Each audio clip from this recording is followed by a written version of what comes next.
US, त्यानंतर European Union सोबत हा Africa, Latin Africa, Latin America, Japan, Russia हे पण राहिलेलं आहे. हे 3 आहेत का? त्याच्यात 3 वरती क्वेश्चन येणार आहे बाबा एमपीएससी मध्ये. कारण आता एमपीएससी नवीन आहे ना. युएस तर विचारणारच आहे. बरोबर. आफ्रिका समजा जर ते केले का आफ्रिका आणि युरोपियन युनियन. ओके ठीक आहे.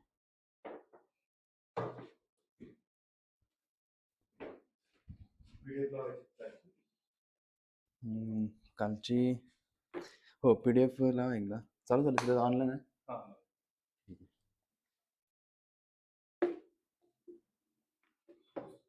चालेल ना PDF कालची.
उद्या येणार आहेत भरपूर लोक येणार. मला वाटतं की 200 100 लोक तर येत असतील.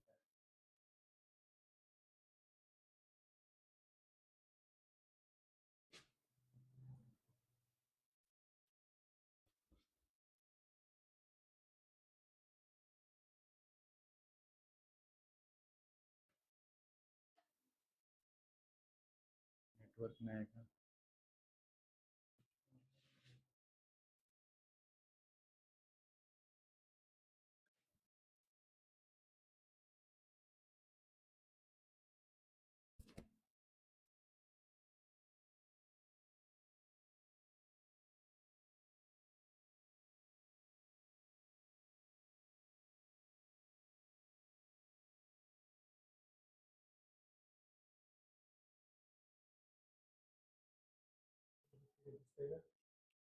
अवेलेबल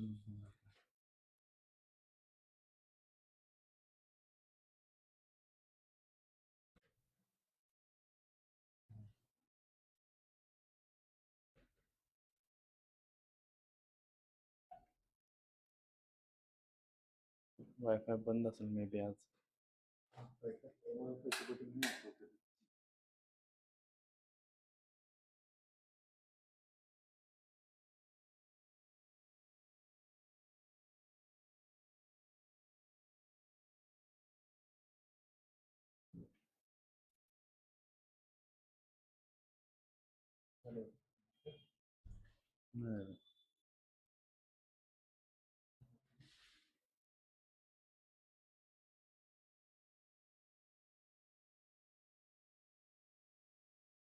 किंवा माझं तसं झालं ना, माझं जॉईन करा वाटतं.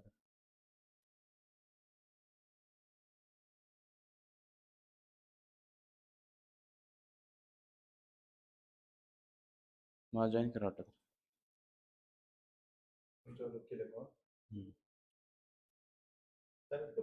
हां.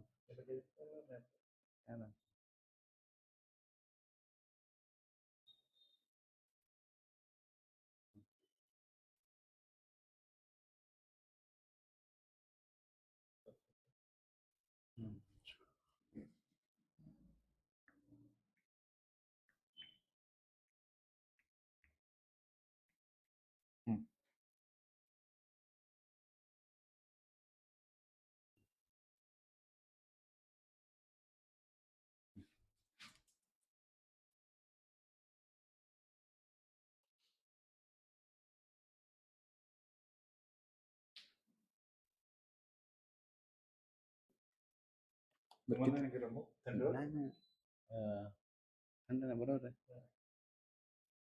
एवढं तरी पाहिजेच ऍटलिस्ट. एवढं तरी थंड पाहिजेच.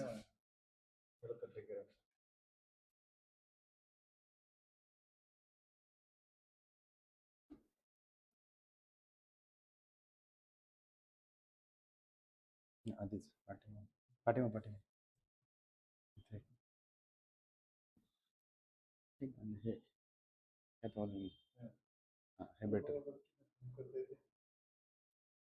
ठीक आहे ना एवढं ठीक आहे. हे जरा जास्त होत आहे. हां हे ठीक आहे. चालेल. हं. हां हां चालेल चालेल. हो.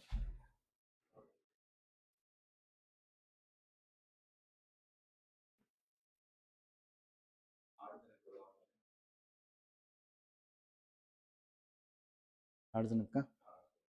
ठीक आहे. चालू करायचं?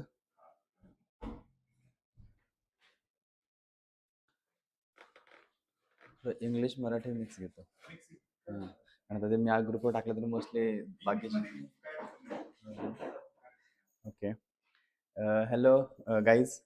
Good evening, everyone, and welcome to this international relation lecture. This is the third lecture. In the last two lectures, we tried to navigate through Indian foreign policy and its various in the various regions. Mostly the foreign policy in a overall.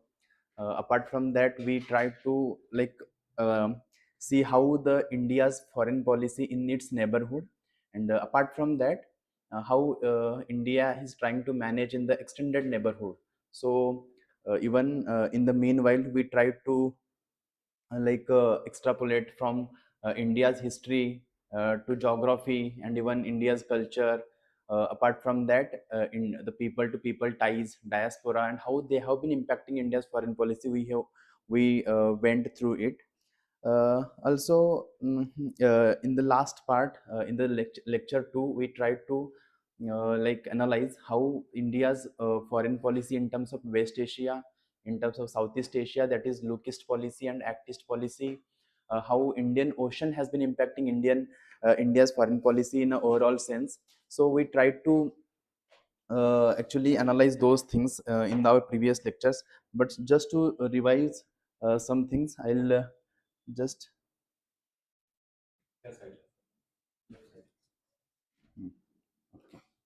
take. See, for any country, if you see for that purpose, India, okay, okay, for India purpose, if you see the foreign policy, we talked about earlier as well, like it has been impacting through many various factors, like India geography, like there is a Himalaya, there is a northeastern regions, or even if you see there is a uh, Thar desert as well. So and different even rivers are also a very important factor to which shape India's foreign policy. For that case, there is a Tista River water issue in between India and Bangladesh. Okay, the same goes with there is a hydro diplomacy, water diplomacy, etc. And apart from that, India's domestic policies as well. Yesterday, when we were talking about Israel and Palestine issue, we talked about how India's domestic politics has impacted India's relations with Israel and Palestine. Okay, so these all factors can be considered while we study the foreign policies. So today we will try to. Okay. Okay, okay, ठीक है. Okay, all right. Yesterday there was a question about what is the. I'm speaking in English because I actually put this link on my Telegram channel. So many people may join from the other states as well. So speaking in Marathi will not be feasible for them. So that's why. See, yesterday I think we talked about. Uh, there was a question about hyphenation and dehyphenation. Okay, so one is a hyphenation and dehyphenation. Okay. So the hyphenation and dehyphenation of the relations are mostly in terms of they are seen in terms of like how we actually try to maintain the relations with the countries. For example, I can make you understand this question through India's relationship with Palestine and Israel. Yesterday actually we discussed in detail about it, but just I'll tell you, until 2017, or we can say that, or even 1992, until 1992, India's foreign policy of Israel and India's foreign policy of Palestine, they were not separated. Okay, they both were same, because if any dignitary from India he tries to visit to Palestine, at the same time he has to visit to Israel. Okay, that was the, because there were so many reasons behind that, because India's history, which is rooted, we have been supporting for the sovereignty or two-state solution, or there can be a independent Palestine and with independent authority, which we are supporting. That's why even we are dealing with the Israel, but in through the lens of Palestine. So we actually hyphenated in the history. We hyphenated that relationship. Hyphenation means, actually this hyphen we use in our, like in a English grammar. Okay, and when we hyphen something, we try to connect those both sentences or both words. Same happened with the countries. But after 1992, we have established a separate full diplomatic relations with Israel, and we try to see those countries separately. Okay, that's why in look west policy, okay, in look west policy, there was a independent India's Israel policy, and right now independent Israel's Palestine policy. And this can be categorically like understood through our prime ministers, means first ever prime minister Narendra Modi ji has visited in 2017 to Israel, and he did not visit at the same time to Palestine. So itself shows that he dehyphenated the relationship.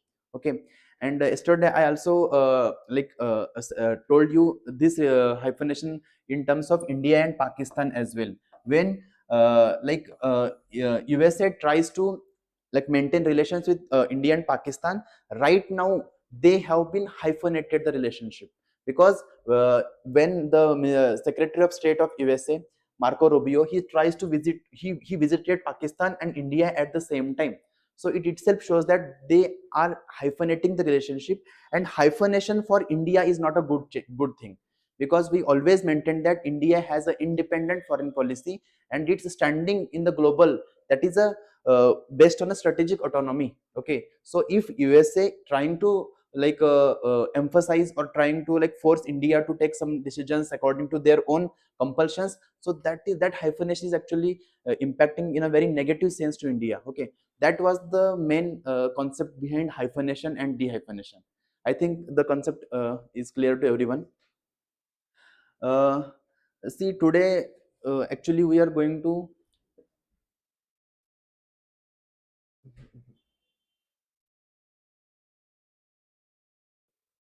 Hmm, हाँ, just see, today we are going to actually we have covered this first part. We have covered the second, means not covered the entirely, but we have covered our extended neighborhood. But there are some neighbors which we have to see today. That can be, I'll uh, let tell you in detail. Okay. Okay. The one major, I think the part is Central Asia. Okay. India and Central Asia.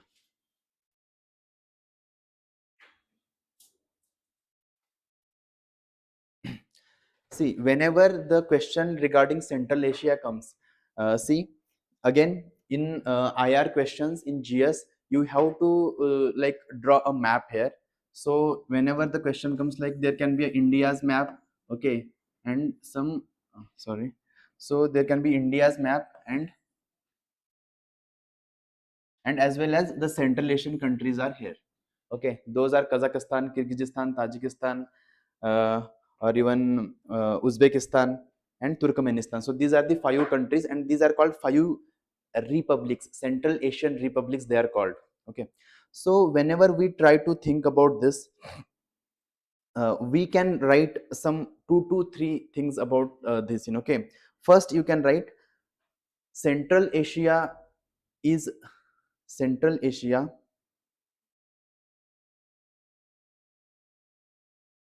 is called as a heartland of the world. Bracket में you can write Mackinder's heartland, Mackinder की theory है वो heartland.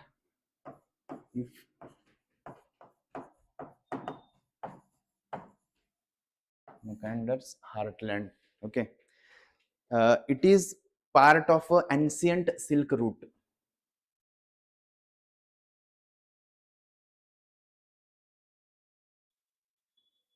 and it forms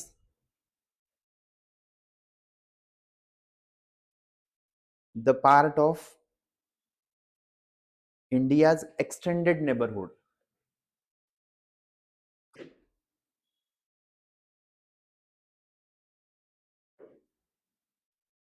Okay.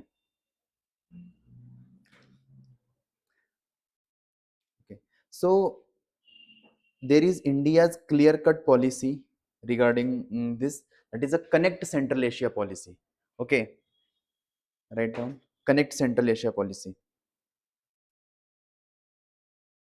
There is a Afghanistan, Russia, and Europe is here, and USA. See, if you see this reports etc., so that is one part. Second, this is a area where is a like energy has been a very abundant available here, so that's why this region, even India imports that uranium from Kazakhstan. Okay, so it itself shows that this is a minerally, it is a rich area. So apart from that, for Indian perspective, why it is important, see, here is a Pakistan, and we don't have a direct connectivity with Central Asian republics, so we have to go through the Iran and Chabahar port, and there is a international north south transport corridor, and recently like there was a Ashgabat agreement as well, and these all are purely for the connectivity projects and the logistical movement, so that's why they have been created. So if you see, uh, that's why this part is called as a place of a great games. Okay, earlier in the Cold War era, the Soviet Union and the USA, they were like fighting here, and right now USA and China and even Russia as well, they all are trying to gain control over the Central Asian republics. So you can write, this is a part, this is it is called a place of a great games. Okay.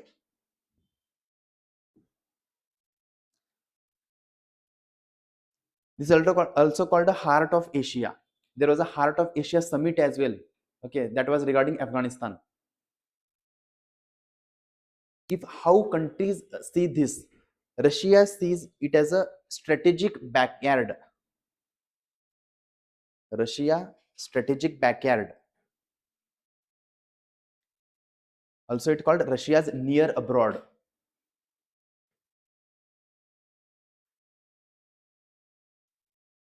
USA sees it as a greater Middle East.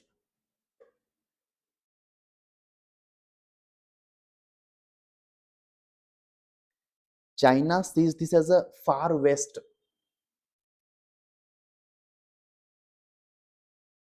And for India, of course, that is extended neighborhood.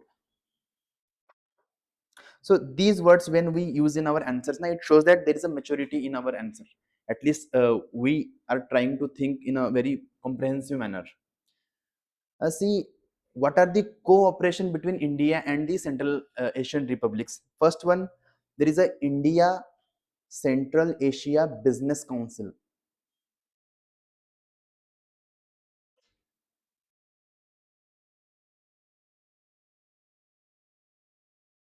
Second point about cultural connect, that is Sufism from Central Asia to India, and Buddhism from India to Central Asia. So there is a cultural connect.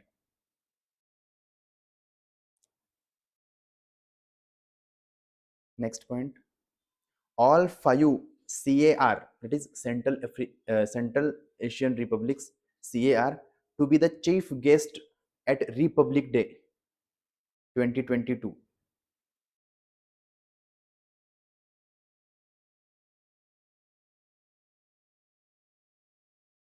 Next, energy.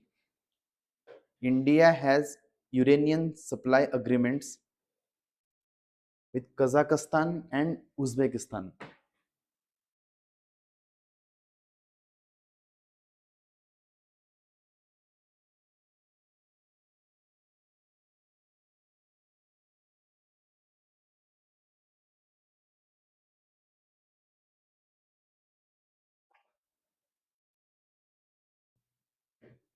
So there was a question on in 2024.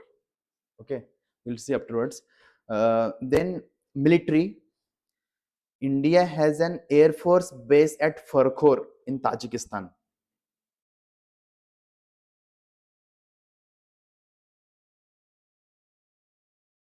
And military exercise Khanjar and Kazind. Khanjar, Khanjar, Khanjar and Kazind. Kazakhstan and India, Kazind, Kazind. India exploring FTA with Eurasian Economic Union.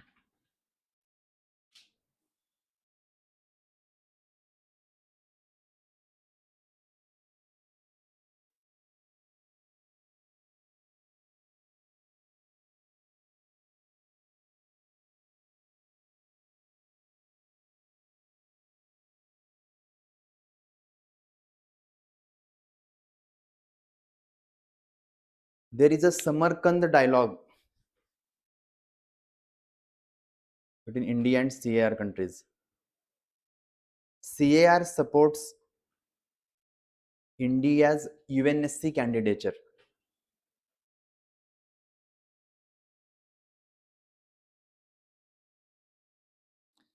You can also mention about high impact community development projects India supports here.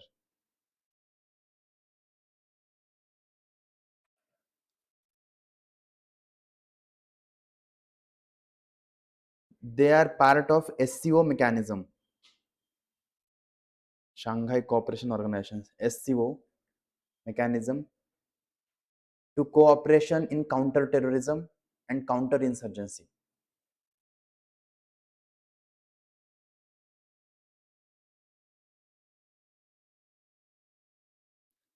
Kyrgyzstan has gold reserves, very large gold reserves, Kyrgyzstan.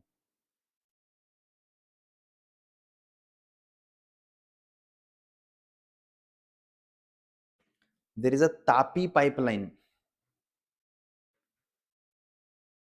Turkmenistan, Afghanistan, Pakistan, India, Tapi.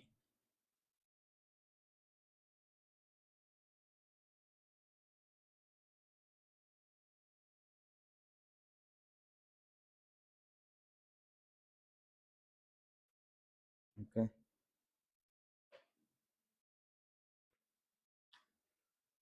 Just a minute.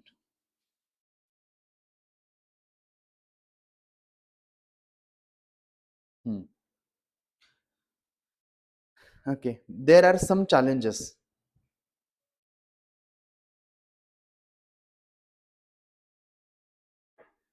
Means one is a very usual, that is trade. Only have about $2 billion bilateral trade, and with Chinese they have $100 billion trade.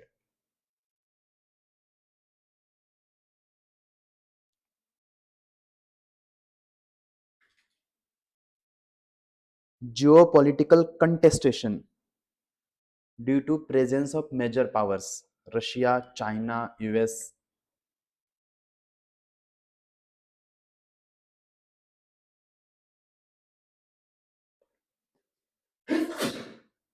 Fragile connectivity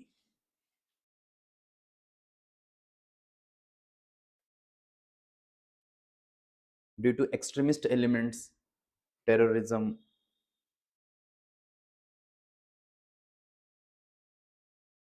And India's inherent problem is about sluggish implementation of developments or even economic projects.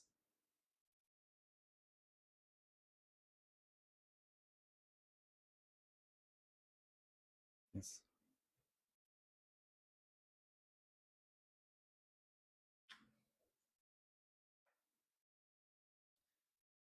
One we wrote about, like, there is a no direct land access.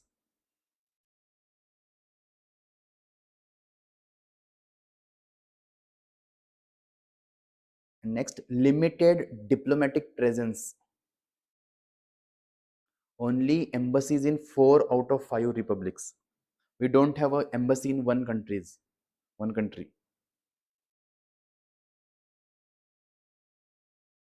So it says that India suffers from tyranny of distance here.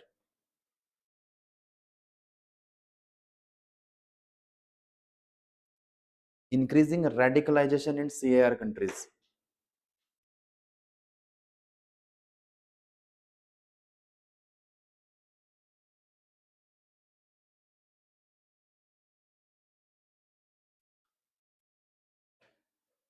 There can be some way forward. I think we can write way forward just to increase. There can be a prepare a 30-year roadmap plan. Recently, there it is in a pipeline.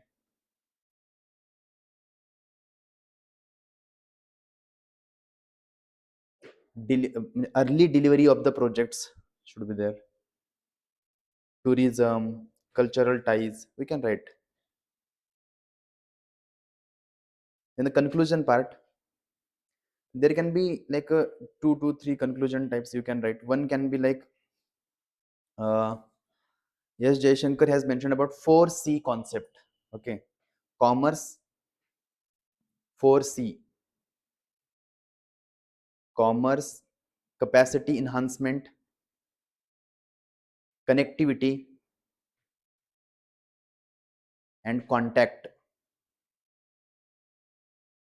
being the 4 pillars of a new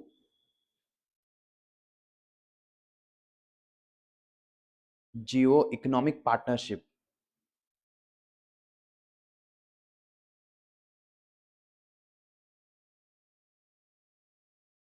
Modi ji has one statement about it, that is strong India CAR partnership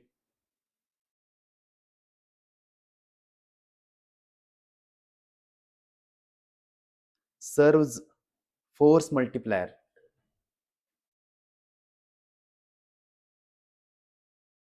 in addressing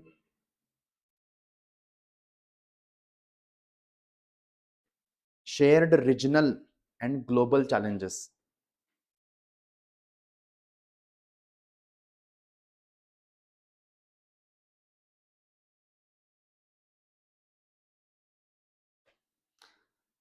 I think this is sufficient. Okay. So, see, in 2024, the question was like critically analyze India's evolving diplomatic, economic, and strategic relations with CARs, highlighting their increasing significance in regional and global geopolitics. Of course, means evolving India's diplomatic, economic, and strategic relationship. When we see about diplomatic relationship of India, we have been like focusing on trying first of all there can be a people to people ties. Okay, there can be a trade comes with like economy, there is a bilateral trade or even energy engagements, or apart from that connectivity projects are there. Okay, INSTC or Ashgabat agreement, etc. And strategic relations, of course, when we it comes with the when Pakistan and Afghanistan comes, India is focusing on the stability into the South Asian region. Okay, so that stability, the stability in like a South Asia, that comes through stability in the Afghanistan and Pakistan. Okay, so to maintain stability in there, India has some kind of a control over CAR countries, at least in terms of diplomatic channels or etc. So we talked about there is a one dialogue, Samarkand dialogue. Okay, so such dialogues are the part of a 1.5 or 2 track 2 diplomacy. Okay, so those are parts of the India's evolving diplomacy. And why that is evolving? Because we call it as a heartland, okay, or a heart of Asia as well. So through the connect to Central Asia policy, we are trying to at least manage China, trying to like reassure Russia that we can work there. Okay, at the same time, we are trying to work with USA or like allies countries like us through so many like there can be high impact like community development projects as well. So these are the diplomatic, economic, and strategic relations with CR and having their increasing significance. Significance, of course, because of said there is a like exit of USA, increasing China's inroads. or even Russia's renewed engagements with the Central Asian Republic countries, because uh, Russia's economy has been expanding. Okay, and even Russia's war with Ukraine has also a lot to do with this. Russia want to control over its periphery, because it itself called it as a near abroad. It calls it a near abroad, and it tried to like control over the. It considered it as its backyard. So it is a Central Asian Republic, nothing but a Russia's sphere of influence. So it tried to control over it, and that's why it is increasing significance of CAR and India's evolving diplomatic, economic, and strategic relations. So that can be clearly mentioned in our answers. So some facts we mentioned about, there are some challenges we mentioned, like trade, connectivity, or there is a instability in that region, or increasing radicalization, etc. So that can be written here. I think the next part we'll discuss. Yes. The next part we'll study about Russia. Okay. So India and Russia relations. See, India and Russia is a very special relationship. Yesterday, when we in the end we were we were discussing about India and Russia. See, India and Russia. Yesterday we discussed about, there are some, like there is a strategic partnership, there is a comprehensive strategic partnership, comprehensive global strategic partnership, etc. So with Russia we have a special and privileged partnership, special and privileged partnership. Okay, and there is one statement of Prime Minister Modi ji: one old friend is always good than two new friends. So these can be written as a intros here. Means India and Russia have a special and privileged strategic partnership. Second can be, one old friend is always good than two new friends.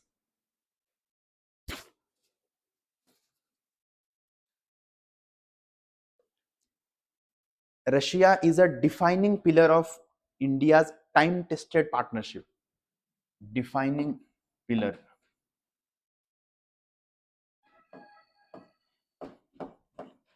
Pillar.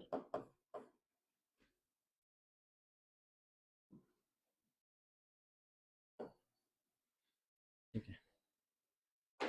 Write some history. Okay. First, affinity due to socialism. Second, skepticism towards USA led for cooperation. Third,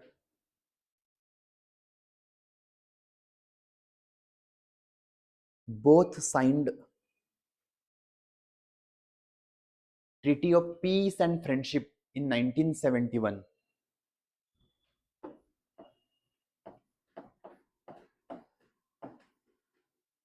Peace and Friendship Treaty.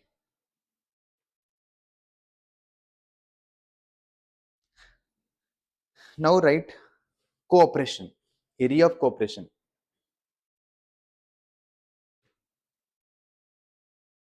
Ties upgraded to 2+2 dialogue.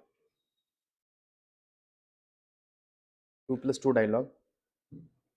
And Russia is the only non-Quad country with which India has this mechanism.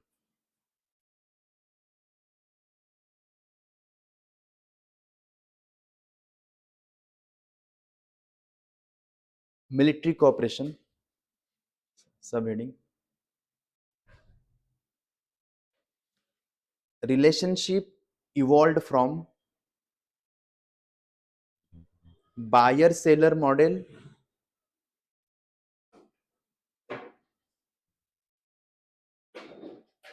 to new areas of military technical collaboration.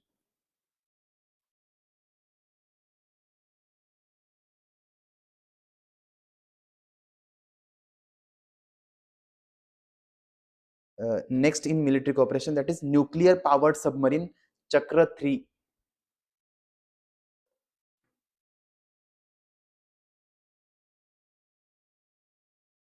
Yes, 400 missile.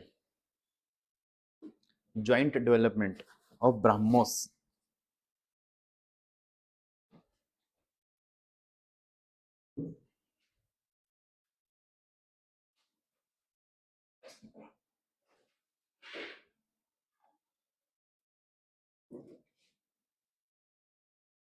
Means BrahMos, Sukhoi 30, T-90 tanks.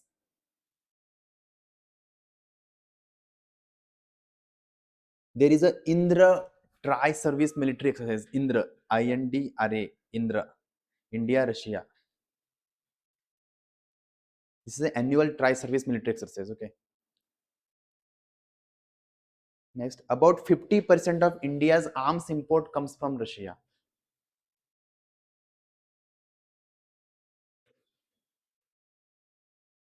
Next subheading is about economic.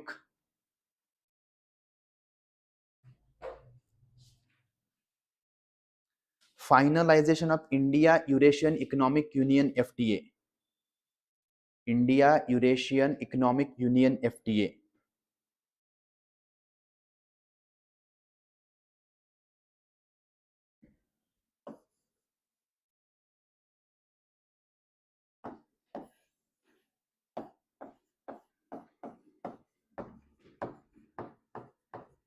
See, in terms of bilateral trade, until 2022, we have only $10 billion bilateral trade, but right now it has gone about 55 billion, and that is mainly because of India's oil import from Russia.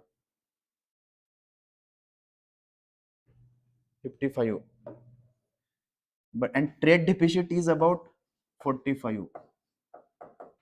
This is trade deficit.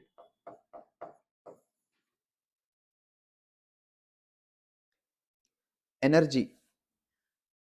Russia is called as India's energy bridge.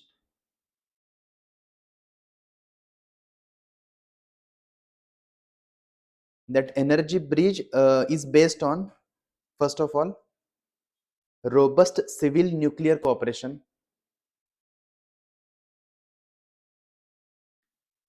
LNG sourcing, partnership in oil and gas sector, and renewable energy engagement.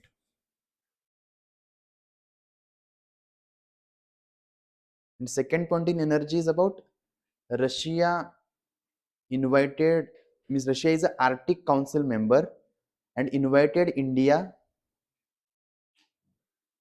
to carry out energy research.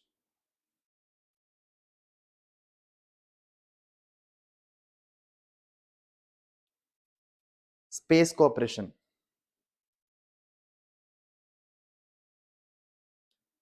MOU for Gaganyaan between ISRO and Roscosmos. ISRO and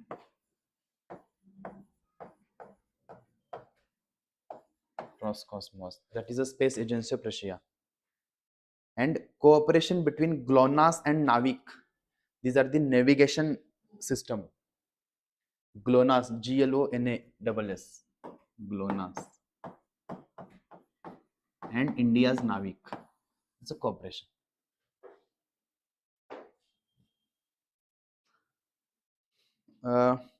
Cultural, may you can write, there is a Ganga Olga dialogue.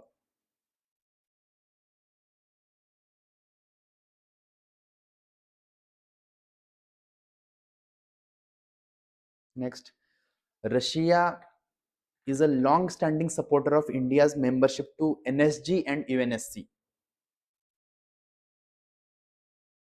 NSG and UNSC, long-standing supporter.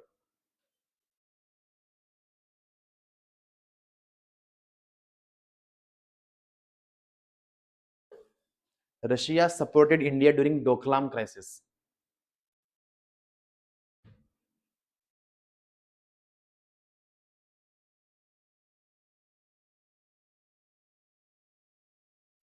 there is a Chennai Vladivostok route.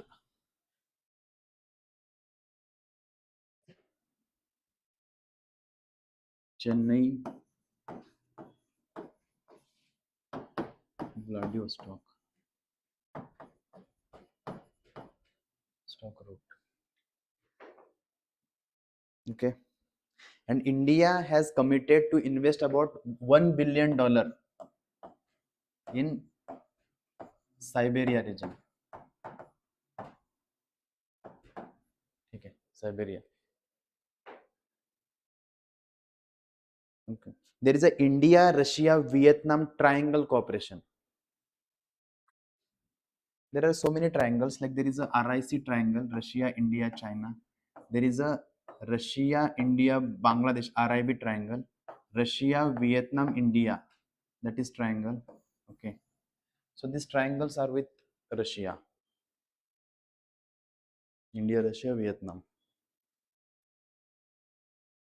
Now, right, there are some issues.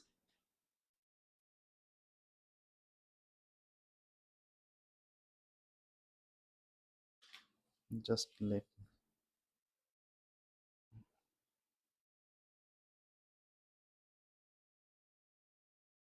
there are some issues.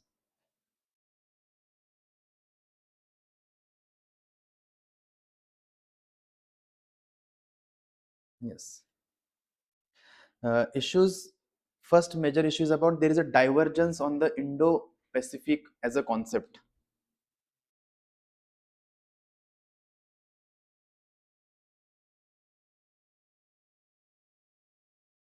Indo- I'll just tell you in some, I'll explain you in a bit.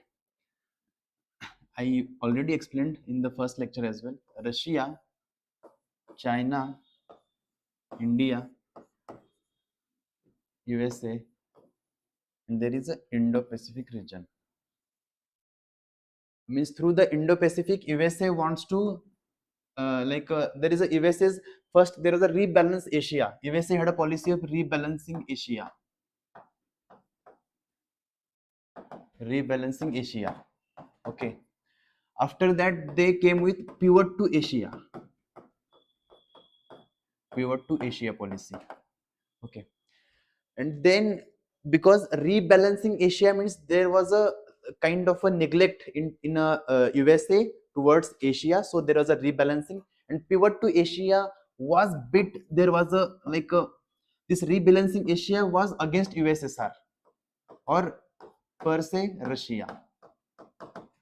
This pivot to Asia was against China, but not in an exclusive manner. There was a hidden content of anti-China tendency in that pivot to Asia policy. But then USA came with Indo-Pacific. It was a clear mention of the anti-China bloc, means or anti-China policy, or to actually manage China, okay, or the counterbalance China here.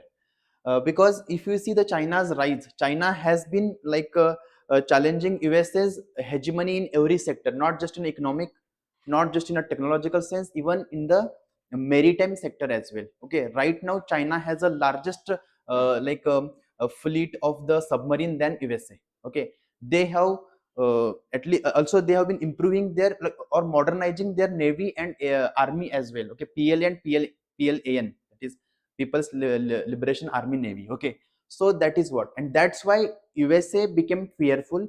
That is because China's rise was a very like a monumental rise in 2000 to 2020. Okay, that's why there was a fear in USA.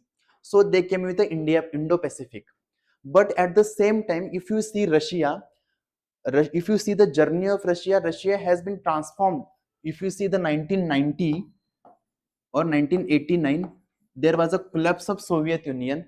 Okay, collapse of Soviet Union led to 16 new countries formed after that. Okay, and that was seen. If you see the Putin era, he sees this as a humiliation of the history. Okay, same humiliation of the history, and the same narrative or the same verbatim was always used by the Xi Jinping. He also said humiliation of history of China through the Western powers or European powers mostly, and he is saying due to USA. Okay, so this has led them to come together on a particular issue, and that is on Indo-Pacific issue. So Russia against USA and China against USA. There was a humiliation to Russia and now China because of China's monumental rise. Okay, so they both find that like chemistry between them to oppose USA's might. Yes, so that's why now if you see what we say, like there is a divergence in the Indo-Pacific, in the sense Russia categorically opposes Indo-Pacific as a concept, as a like a construct, because it itself is a anti-China.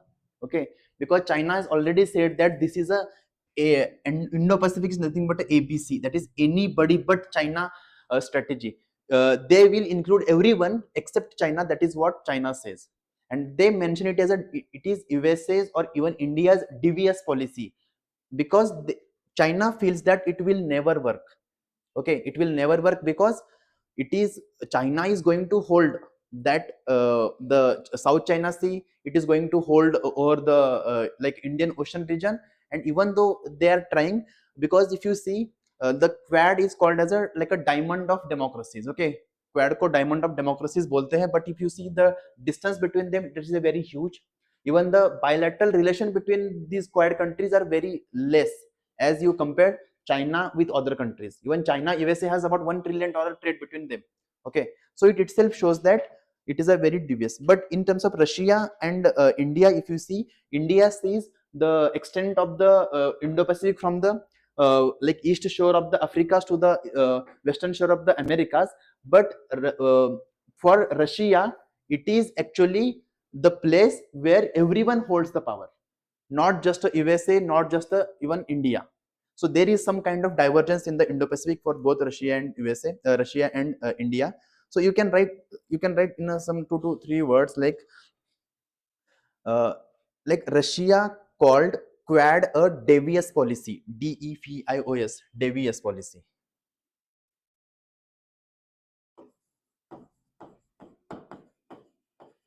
Devious policy, comma, anti-China game, comma, divisive and exclusivist,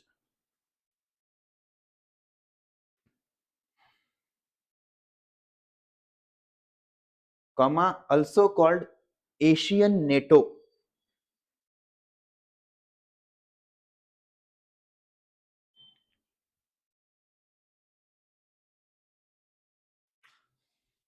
So to counter that, Russia came with Greater Eurasia project.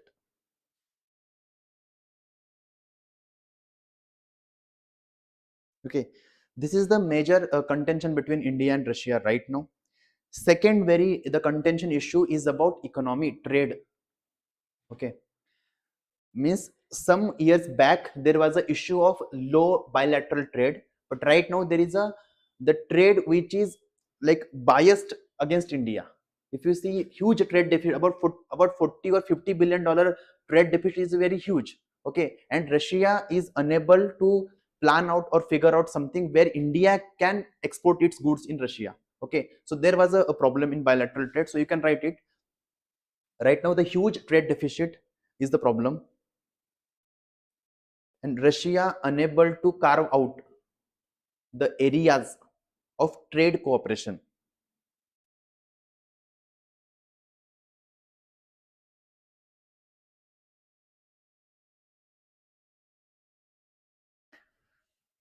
One major issues I also mentioned earlier, one is about until 2016, Russia imposed a self-imposed, Russia had uh, self-imposed like a embargo, arms embargo, self-imposed arms embargo with Pakistan.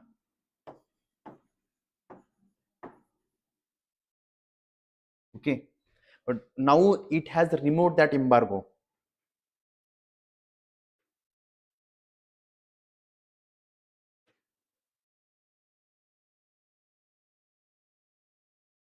And now they both Russia and Pakistan having joint military exercises.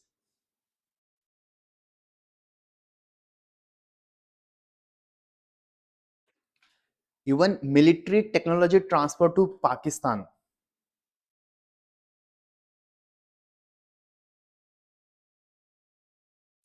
Another concern is about emergence of Russia, China, Pakistan trilateral convergence. Emergence of Russia, Pakistan, China trilateral convergence.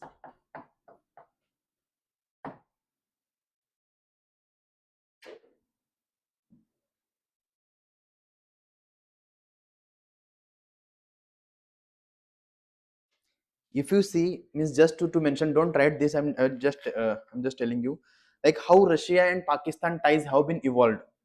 Energy cooperation. See, in December 2024, Russia and Pakistan have signed a protocol to advance Pakistan stream gas pipeline. Okay, in Lahore and in Karachi. That is one. Second, Russia agreed to export crude oil and LNG at discounted rates to Pakistan. That is second. Then Gazprom, Neft, and Pakistani firm begin joint exploration of the offshore energy deposits in Indian Ocean region or in Arabian Sea.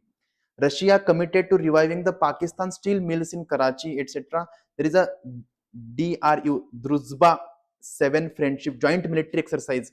You can write this. DRUZHBA, Druzhba.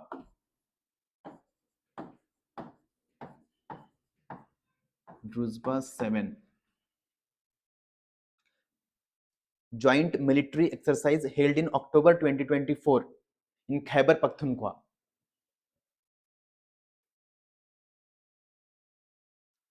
Even apart from that, Russia gained access in the Gwadar port, okay, and bilateral trade for the first time surpassed $2 billion.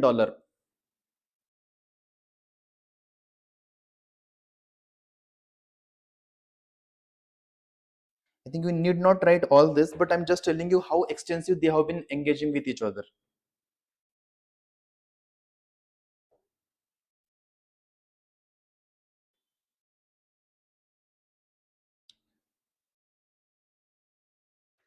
And in terms of China, Russia, they also have no limit partnership. Okay, China and Russia, no limit partnership.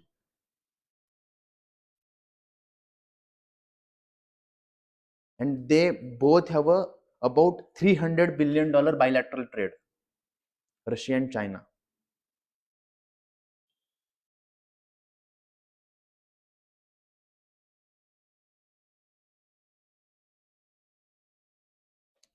Okay, these are concerns, but still there are way forwards. India already has a you can mention like means what is Yes Jaishankar described now. I'll just tell you. You can write this. Yes Jaishankar described IR relations, India Russia relations among the steadiest of the major relationships in the world after World War II, where geopolitical convergence, leadership, contact, and popular sentiments are at its key drivers.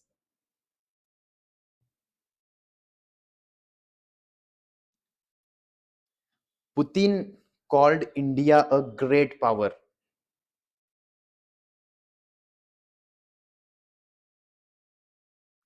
and shows India's centrality in Russian foreign policy.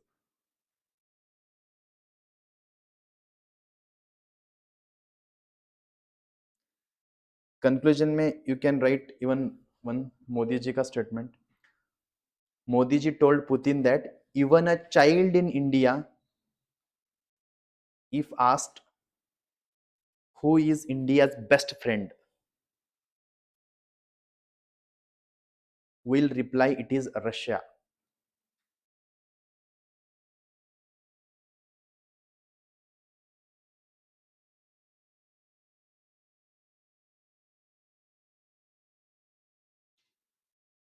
Yes, these are some things I think about Russia. Okay. Uh, Now we'll see about Japan.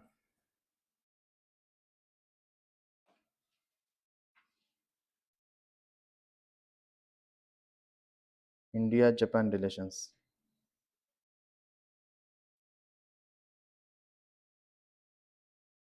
Okay. Uh, See, India-Japan relations are called as a, you can write intro. Intro is it is called a cherry blossom relations, or the relationship is in a cherry blossom state because they don't have any divergence.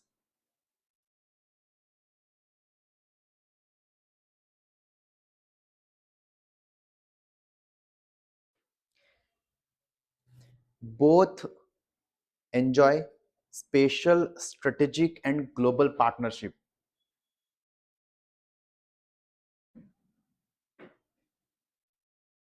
Spatial, strategic, and global partnership.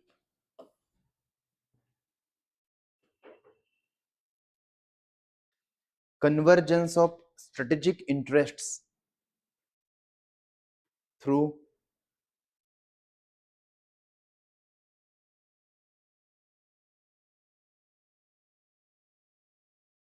Japan's free and open Indo-Pacific strategy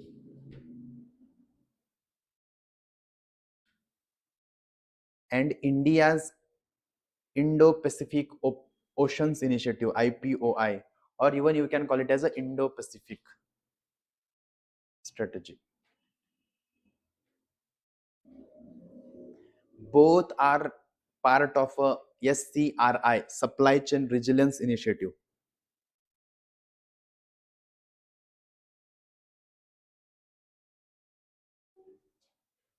Strategic connectivity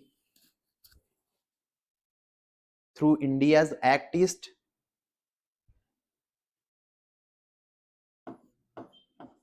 and Japan's partnership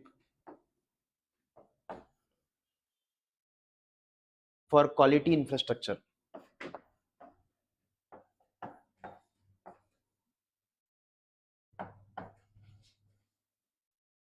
Quality infrastructure.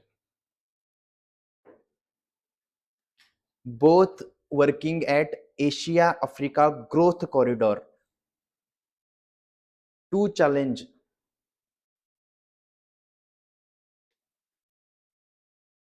China's BRI project in Africa.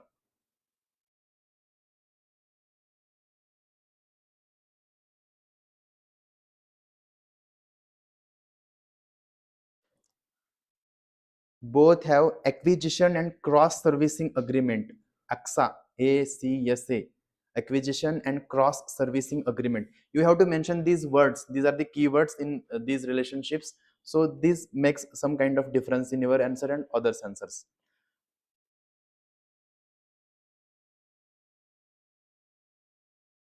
Bilateral trade is about $25 billion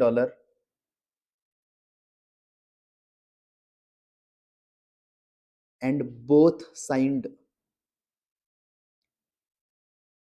CEPA, Comprehensive Economic Partnership Agreement, CEPA, in 2011. Both support reformed multilateralism.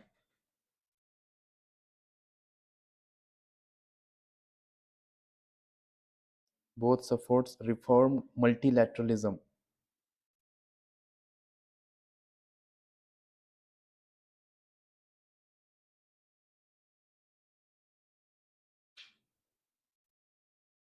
through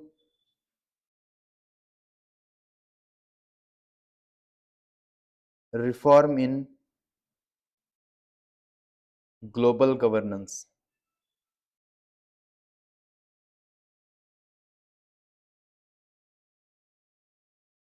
that is United Nations, WTO, IMF, etc. Both are part of Quad, G20, G4. See, India and Japan are part of G20, G4, Quad, even East Asian Summit. Okay. Mm, Asian Regional Forum, ARF, ARF. All are both are part of these groupings. And there is a scientific and technological cooperation, that is LUPEX, Lunar Polar Exploration Mission, LUPEX.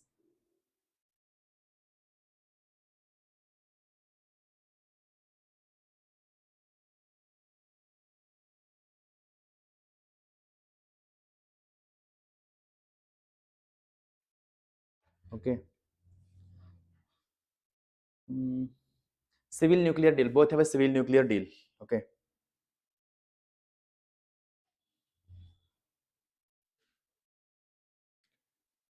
Japan mentioned India as a gravity point in Asia in terms of defense agreements.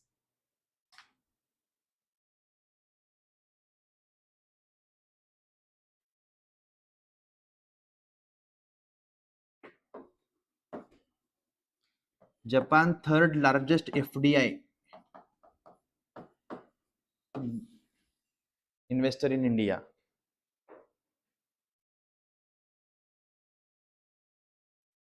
Now about infrastructure projects, you know that there is a high speed rail, that is bullet train wala project. Apart from that, there is a metro, Delhi Metro Rail Corporation or other metros. Dedicated freight corridors, that is western and eastern. Northeastern region में developmental projects like connectivity, energy supply, etc.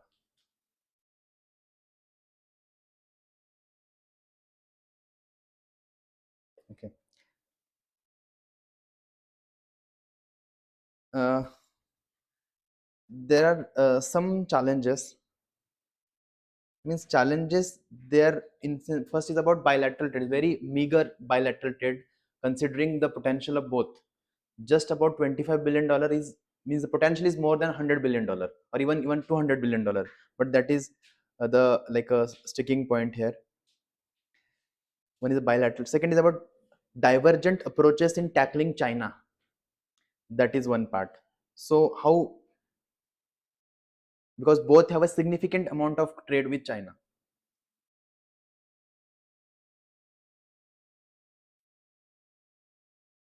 One is India boycotted Osaka track suggested by Japan at G20 summit. Osaka track. Osaka track. India opposed. It was aimed to create plurilateral negotiations on digital trade. I will just explain in bit like what are the difference between plurilateral organizations, what are the regional organizations, what are the multilateral organizations. There is a confusion always. One is about regional organizations, second is about plurilateral. Okay, plurilateral, and one is about multilateral. Okay. See, regional we know about, these are the, one is a SARC is regional cooperation organization, or even ASEAN is the regional organization. So these have a very limited presence only in the regional area. Or apart from, there is one sub-regional organization like BIMSTEC. Okay, BIMSTEC is a sub-regional organization. This major difference between this plurilateral and multilateral, I'll tell you. If you see in the WTO, means most of the time you may heard this word in the WTO only, or even apart from that as well. In WTO na everyone talks about like a multilateralism with plurilateral solutions. What is this?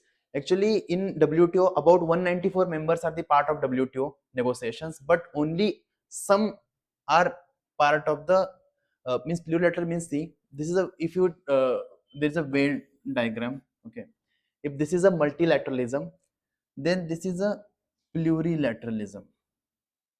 This is a regionalism, and this is a sub-regionalism. So multilateralism includes all the countries with consensus. Okay, so that plurilateralism is within the multilateral structure. Okay, means why India opposed Russia's Osaka track, that is a plurilateral organization, because Russia was Japan was actually trying to suggest a mechanism where different countries have to deal with different issues, but India has never supported the plurilateral mechanisms. Okay, so in the plurilateral mechanism it may look like a distracted structure, like a distracted structure of the world view, because if you see the climate change there, climate change is actually impacting all over the world, so that does not have a very limited presence. Okay, so that is the problem here. Even if you go beyond like a climate, there is a major like terrorism as a issue, it has also a very like a global impact. But when we talk about plurilateralism now, then different countries will come with different kind of solutions which may be suitable for them only, that may not consider the issues of the other countries. So that's why that Osaka track. And but if you see the recent trend in the globalization as well, it the plurilateral organization are coming like a, in a very like a very in a like a fast paced manner. That is because these multilateral institutions like United Nations, WTO, IMF, World Bank, they have been failing for to the expectations which we were means constructed these institutions. Okay, so they were failing, that's why some plurilateral organizations, even you can call SCO or not SCO as such, but some kind of like, even if you see the BRICS. Okay, BRICS is trying to expand its memberships, so it trying to like even G7 as well. G7 is even in the recent G7 meeting, they discussed about inclusion of India into G7. So these are to trying to figure out some kind of solution which may be favorable to them, because it has been becoming very difficult to like convince all the countries to come at a single table to like convince for those issues. Okay, so this is the major difference between this plurilateralism and the multilateralism. But just this word came here, so that's why I like discussed with you. Another challenge in the Indo-Japan, that is about delay in the implementation project, and the major is about Asia Africa growth corridor. Even not a single penny has been like distributed or even like spent in the Asia Africa growth corridor. It itself shows that there is a some kind of a like a means negativity in both the countries. See, still if we want to like write, there can be some way forward. Okay, way forward you can write accelerate trade and investment. Okay, that is you can always do. Apart from that, there can be a defense collaboration, because recently Japan is also trying to like spend or export some kind of defense equipment to India. Even India is trying to export like BrahMos. There is a discussion going on. There is a cooperation coherence in approach towards Indo-Pacific. Okay, okay, that is there. So some way forwards even you can write by your own like knowledge as well.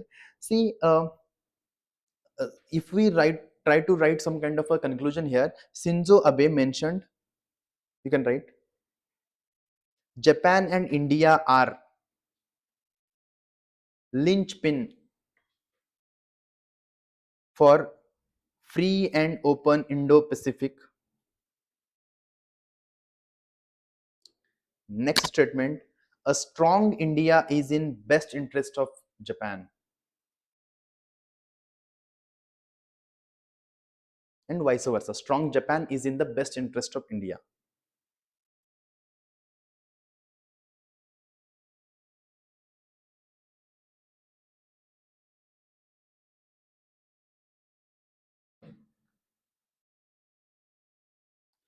And other conclusion can be,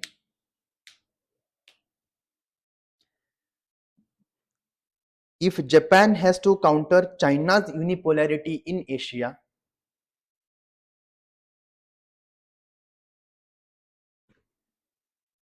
there is no other natural ally than India.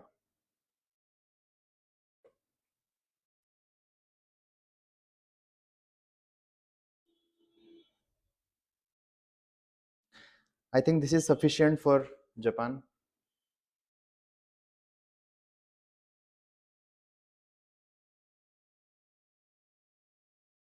Now we'll move to Africa. India Africa relationship.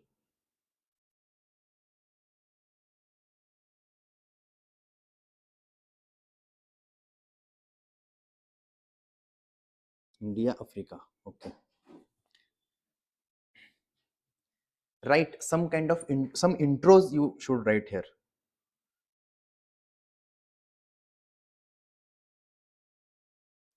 Africa is central to India's moral narrative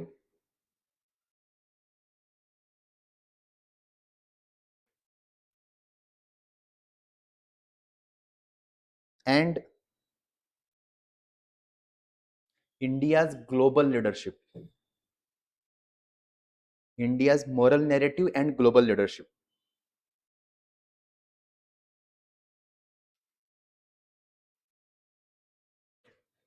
I'll just explain in bit about how India sees Africa. Okay, this is the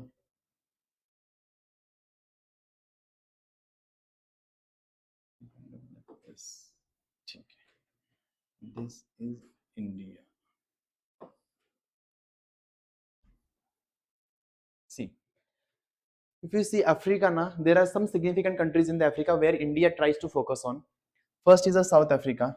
Okay, another is Egypt. Then Ghana is there. Then there are some countries like here, Rwanda is there. Okay, or apart from that, some countries I can mention about the DRC. DRC Congo is there. So these are like Nigeria is there. Okay, somewhere here, Nigeria is there. Or these countries are very important because these countries in like a collaboration they hold about 50% of Africa GDP. Okay, so that is one part. And second, these if you see in the Africa there are three major players. One, the major and the biggest player, that is China. Okay, second is USA, and third is India, if you know. Okay, so these are very significant player in terms of the recent developmental activities, the recent like energy cooperation, etc. But if you see the presence, France plays a very significant role in the West African countries because it also called as a Francophona. Francophona means the countries here they speak like French language, and that is mainly because of their colonial history. Okay, so that is there. So these are 3 4 countries which have a significant presence in the Africa, and India tried to expand the relationship mainly because if you see in the 21st century there will be a resource crunch if the population will go on increase, the demand will go on increase. At that time Africa remains the only part of the world unexplored other than Antarctica and Arctic. So this becomes very important where it can be explored very easily. At the same time the relationships can be easily maintained because of India's democratic culture, democratic setup. And apart from that, India has a like a moral leadership, what we told here, and that leadership or the connection goes since ages. Okay, that monsoon we knows that the coming from African shores, so it itself has a, that is why there was a project Mausam. Okay, the question which we saw in the PYQ, that project Mausam.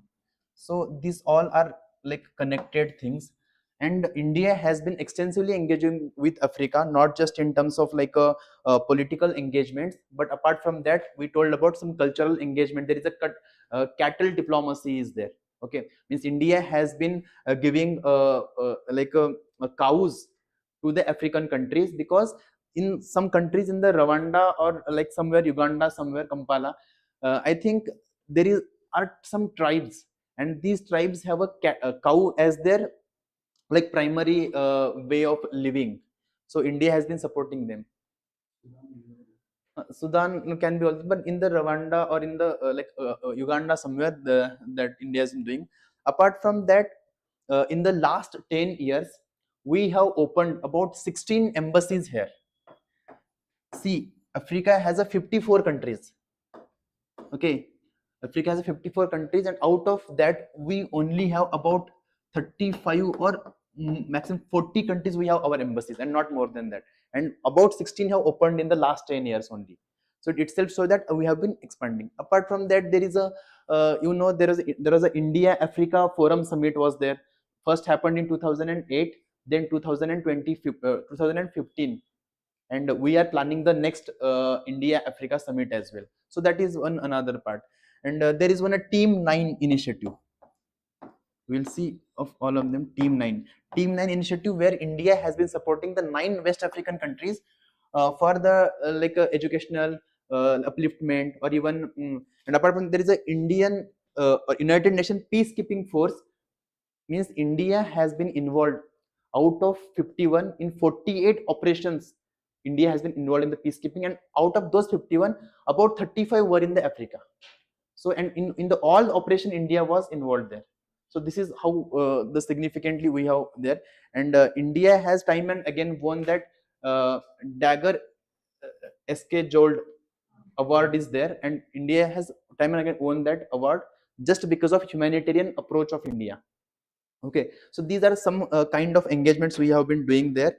So I think you should write some kind of engagements. The cooperation. Chitade. Chitta diplomacy, exactly. Sorry, yes, the Chitta diplomacy. We brought the cheetah from Namibia. Okay. So that Chitta diplomacy you can write here. Yes, the animal like wild animal diplomacy. The cooperation. See, the very important part in the cooperation, you should write that India sees Africa through the spirit of developing as equals.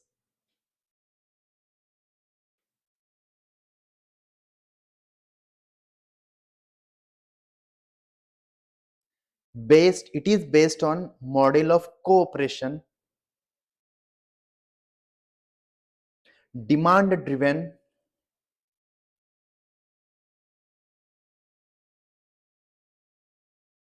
and free of conditionalities.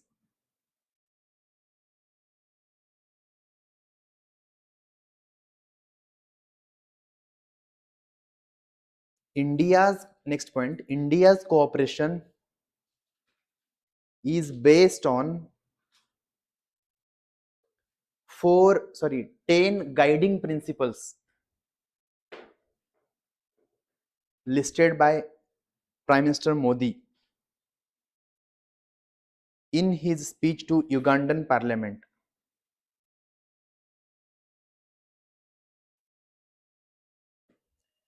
तो lecture मध्ये आहे Ugandan Parliament. So those out of 10, we'll write about 4. One is a deepening of engagement.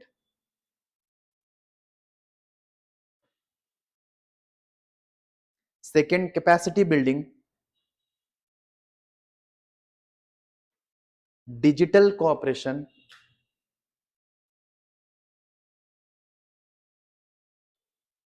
Agriculture cooperation.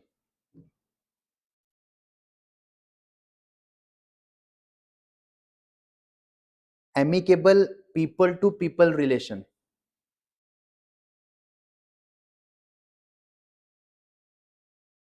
And quality infrastructure.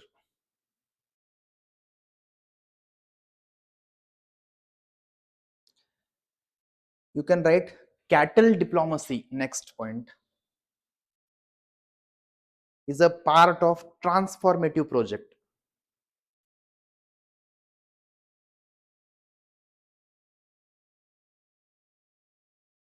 where India donated 200 cows under Girinka project or Girinka program. GRINKA, Girinka program. That is one cow per poor family program. ठीक है.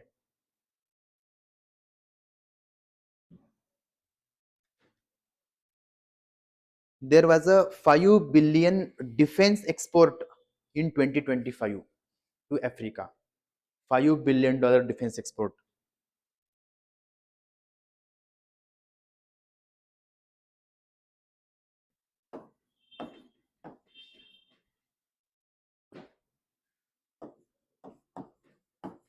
There is a Ezulveni consensus.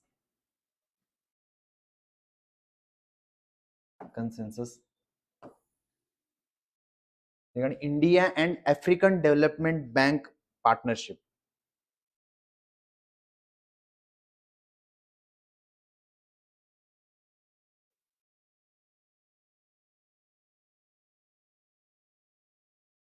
India is Africa's 5th largest investor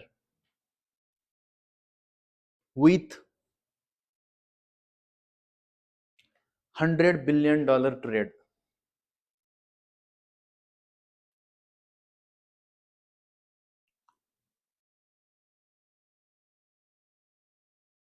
Next, under Vaccine Maitri, we supplied 25 million doses.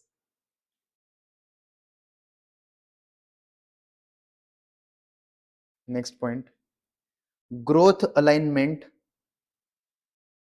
or alignment between India's growth agenda and Africa's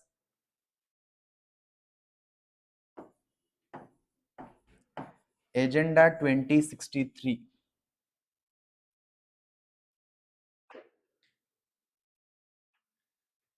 You can write Project Mosam. Means Project Mosam is there. Apart from that, there is a Pan Africa E-Network project. Pan Africa E-Network project. Comma E-Arogya Bharti and E-Vidya Bharti. That E-Vidya Bharti is National Knowledge Network.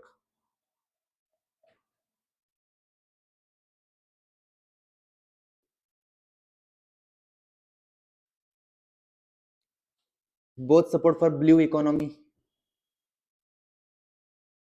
There is a Indian Ocean Dialogue led by France and India. India has a observer status at Indian Ocean Commission.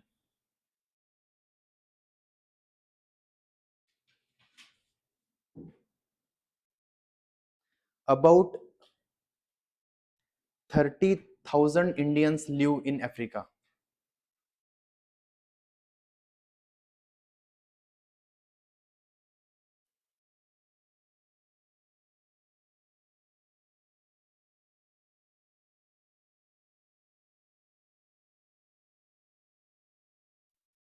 Africa, okay.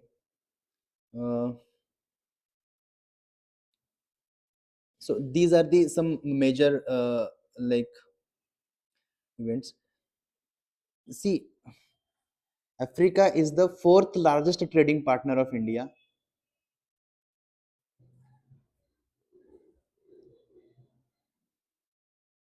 Africa accounts for 30% of world's mineral reserve. Means 30% of world's mineral reserve.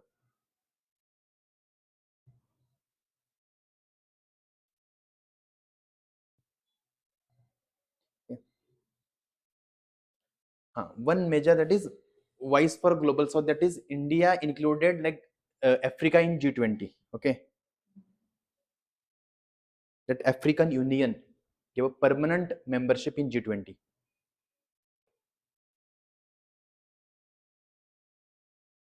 We talked about India Africa Forum Summit. 3 forum summits have been taken place. The fourth is in pipeline.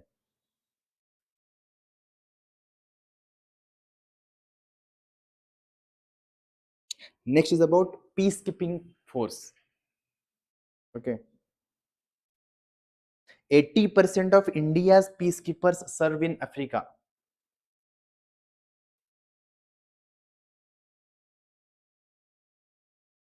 And in peacekeeping, now just to tell you, you should not write. They are not doing the work of like a security or like a peacekeeping, etc. They are doing even more than that, like medical assistance. Okay, even skill development there. So these types of things are also they are doing. Uh, okay, I told ki 3 million Indian. I told 30,000 na ki 3 million Indian diaspora living in Africa. 3 million.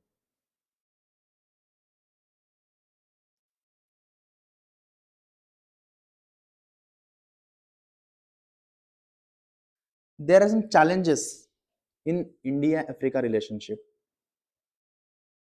One is we know that India and Africa have $100 billion trade, but Africa and China about 282 billion. Now it was last year data. So $280 billion trade between in Africa and China.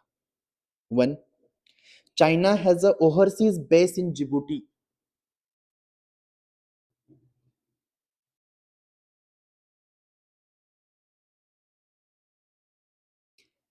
20% of Africa's exports go to China, and 16% of imports come from China.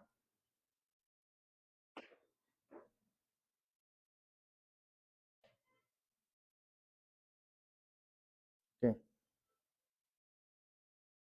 Reputational issue, you know about health issue happened in Africa about Indian cough syrup, that is made in India cough syrup incident in Gambia.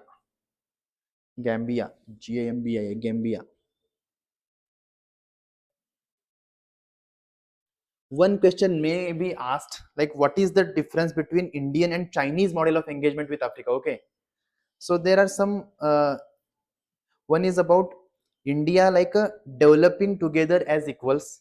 Okay, India's, but China is going for resource extraction mindset or focus on resource extraction. India goes with developmental partnership. China goes with deep pocket diplomacy or debt trap diplomacy. India goes for sustainable development like solar alliance and etc. But China goes with hard infrastructure and resource deals like minerals, infrastructure, etc. India's approach is a democratic and decentralized approach.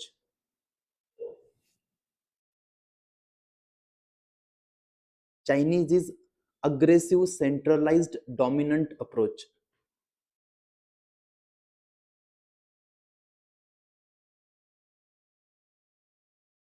India goes with grants plus transparent loans.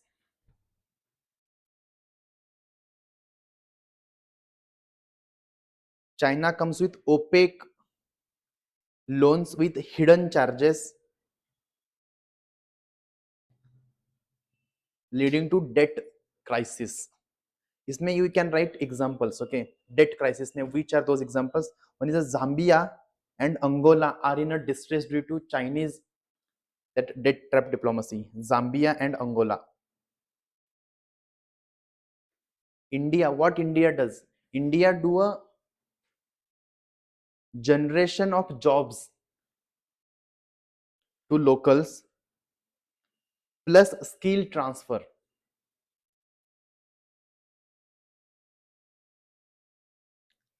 China comes with labor dominance.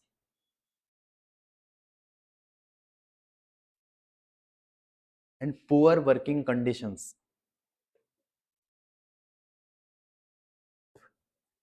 India comes with soft power with education,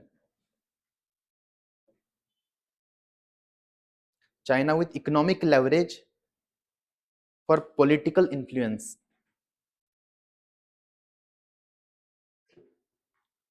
So means India has a very like a means a coordination, cooperation type wala approach, but China very dominant type wala approach in Africa. Okay, so there can be some way forward. Okay, see, I just wanted to tell you now some like some like statements which you may write while you are writing some issues. Okay, that is, see, means why, what is the problem in India's foreign policy with Africa? One is about, you can write about, Africa remains a peripheral theater. Africa remains a peripheral theater in India's foreign policy bureaucracy.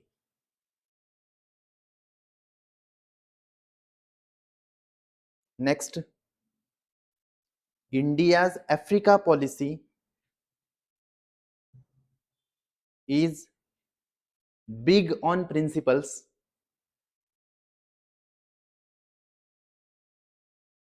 and small on footprint.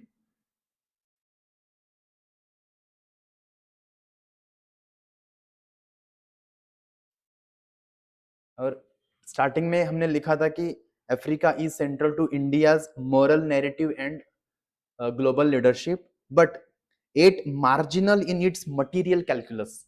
Means, see, Africa remains at marginal in India's material calculus.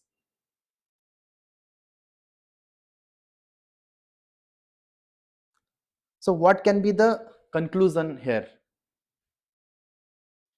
or way forward? First of, right, way forward or way ahead, anything.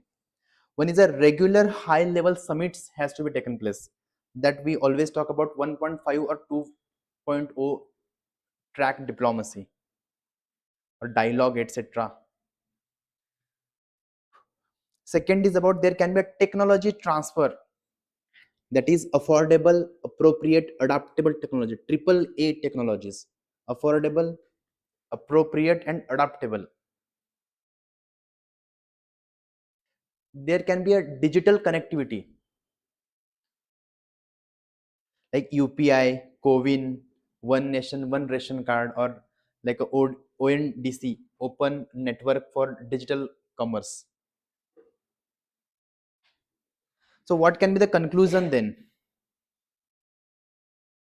See, conclusion can be, write one conclusion, that is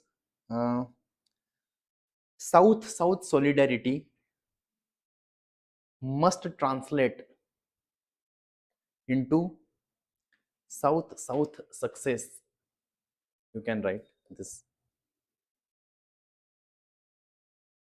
Or one conclusion is of S. Jaishankar. The partnership is beyond strategic concern and economic benefit. Partnership is beyond strategic concern and economic benefits based on emotional bonds we share and solidarity we feel. Emotional bonds we share and solidarity we feel. So in this way, I think Africa is sufficient. We have extensively covered actually Africa. Next, I think we should, we have you studied USA? No, na? USA. Now USA.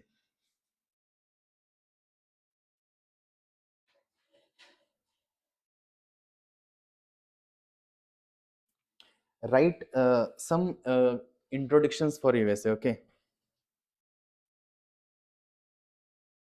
I think this wrote by many Pol Science people, but you can write here that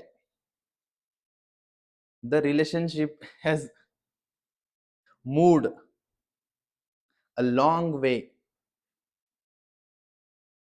from estranged democracies.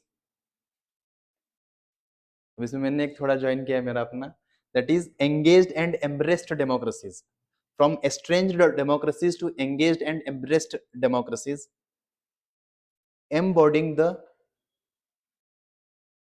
most defining partnership of 21st century.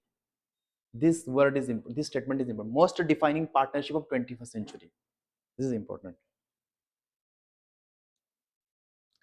Next, you can write like shared democratic values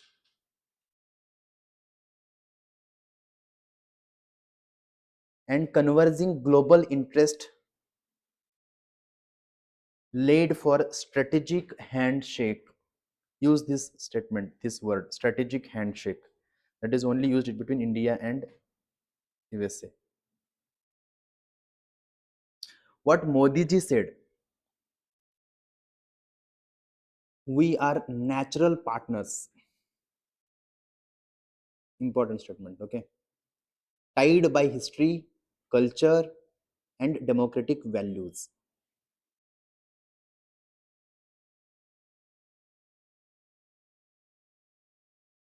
Biden, what Biden said, means these are for your introduction or the points even you can write in the conclusion as well, okay? Biden said ki when India succeeds,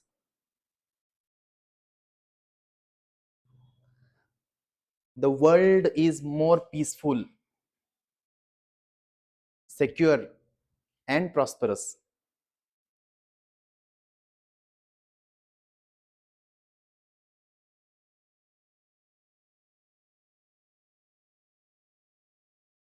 ठीक है.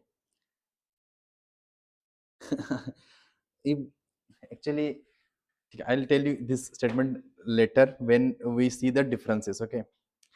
Uh, what are the cooperations, okay? There are some cooperations, or even you can write significance of relationship. Significance. What is the significance? One is advancing economic opportunities.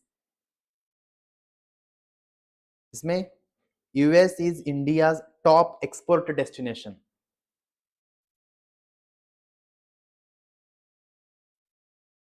And उसमें India joined IPEF pillars 3 Indo-Pacific Economic Framework. Second significance is about defense modernization. You can write those agreements like Limoa, Comcasa, Becca, these agreements, and US recognized India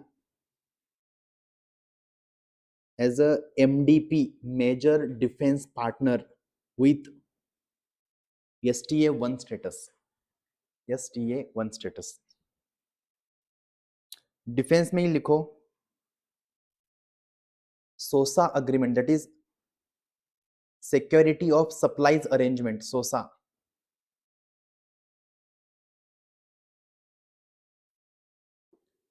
next there is Yudh Abhyas, Malabar exercise are the military partnerships.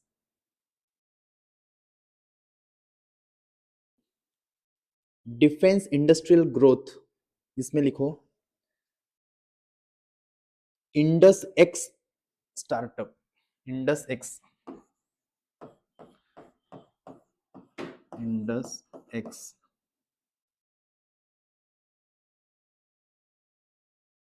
That is involved in startups, R&D, AI, space, etc.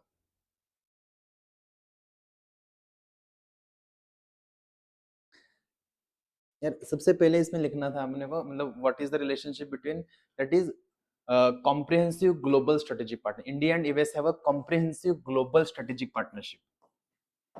Okay. Comprehensive global strategic partnership means they have to engage at all level at the world stage. There are more than 60 dialogue mechanisms between India and USA. More than 60 dialogue mechanisms. Next, global strategic influence. Global strategic influence, that is through Quad partnership. Next point is about science and technology. इसमें you can write ICET launched in 2023. ICET. इसका long form I don't know. 2023. You can search. इसमें space outreach में you can write NISAR, NASA ISRO Strategic Aperture Radar Mission, NISAR. And India joined Artemis Accord for space governance. The energy security. US major LNG support supplier to India. Major LNG, liquefied natural gas.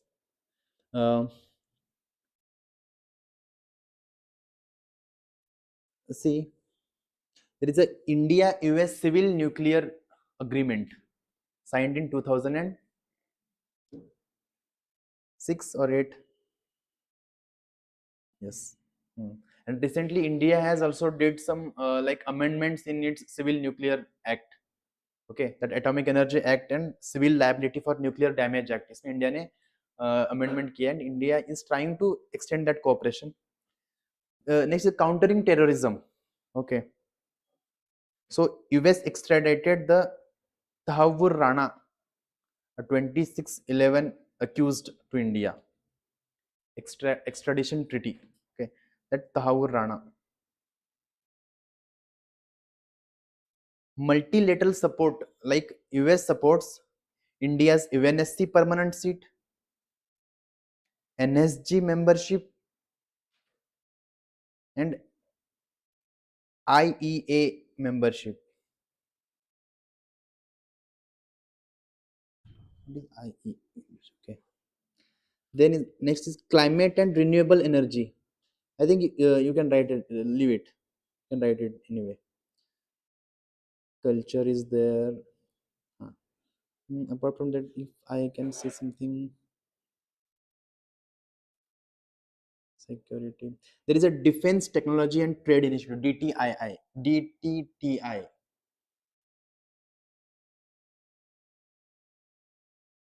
Both have a 2+2 level talks of mechanism at Quad. We know that. 4 million strong diaspora. 4 million strong diaspora in USA.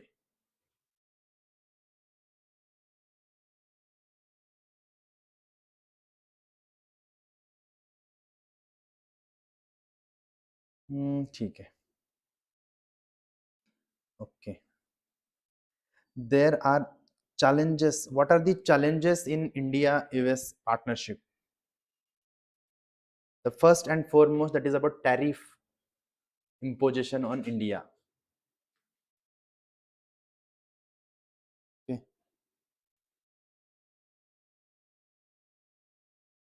Means trade and tariff में disagreements और ठीक है, it's okay. इसमें frequent US use of section 301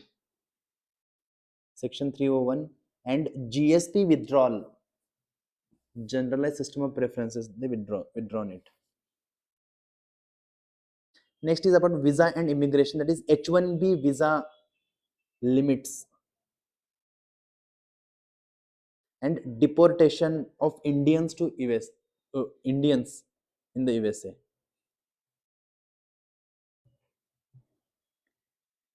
Issues in technology transfer and IPR issues like restriction on critical technologies, dual use exports, etc.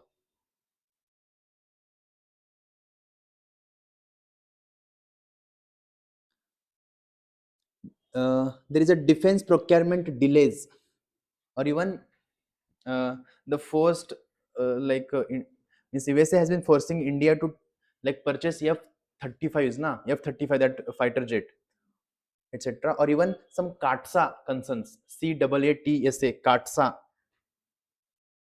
CATSA, I think know everyone. CATSA, what is CATSA? CATSA is actually, it came countering American adversities through Sanctions Act, CATSA, and that is mainly came with Iran, Russia, and North Korea. Yes. So that Katsa. And then it's about geopolitical divergences. Like India and US has a different view on the one is Russia Ukraine war, other is about like a Gaza war, and even war in Iran and Afghanistan. Next major issue is about human rights and democracy criticism, about on Kashmir, CAA, press freedom.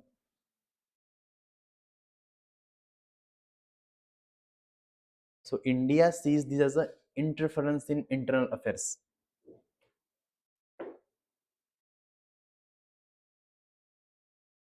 Next is about climate financing commitments. Next about China's balancing strategy.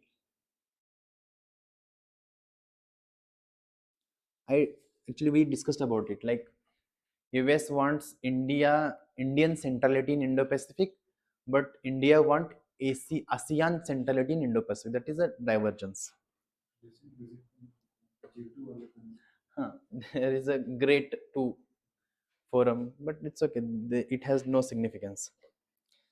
Uh, See, these are the concerns. Okay. Apart from that, sanctions. Yes, 400 पे sanction they have been imposing sanctions on S400, but India purchased that. Okay. So when we are discussing about the differences issues, Mike Pompeo has one statement. Like you can say, great friends are bound to have disagreements. Okay. Great friends are bound to have disagreements. What can be the ways to strengthen the relationship? The way forward. One is a bilateral trade agreement where market access, BTS, bilateral trade agreements, there can be enhanced market access, reduced tariff, and resolve IPR issues. Next, you can write H1B visa में easing कर दो, CATSA waiver must be given, or even defense framework में India must be prioritized, or even there must be a technology transfer, or the high-end technology can be like accessible to India. Okay, because even in USA has said that India is a major defense partner, but it has not done anything to showcase that major defense partnership. Okay, that is what the issue with here. So what can be the see in the issues now which it says this way, like in a very funny way it says that I don't know, you should not write this, but I'm just telling you, both are sharing the same bed but having different dreams. That is what the relationship is like. Both have a same kind of like a means strategies. If you see the Indo-Pacific there, or even in terms of like terrorism is there, or even any other like, but they have very different way of dealing with those situations. Okay, that is one. Second is about see mm, okay, one issue is about Trump's frequent interest to mediation on Kashmir issue. I think you should mention about this Kashmir, Trump's mediation in the Kashmir, and India has categorically rejected his any proposal of to such things. Okay, so there is Henry Kissinger's one famous statement is there. You can write, "It is dangerous to be US enemy and fatal to be US's friend."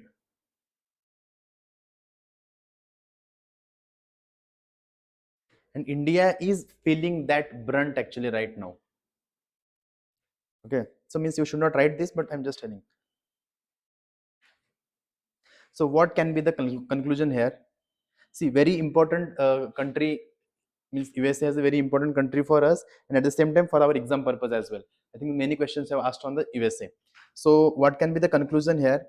Uh, One statement of Modi ji is about the scope of our cooperation is endless. The scope of our cooperation is endless. The potential of our synergies is limitless. Scope of cooperation endless.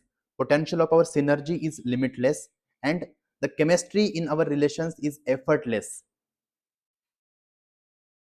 You can write this as conclusion.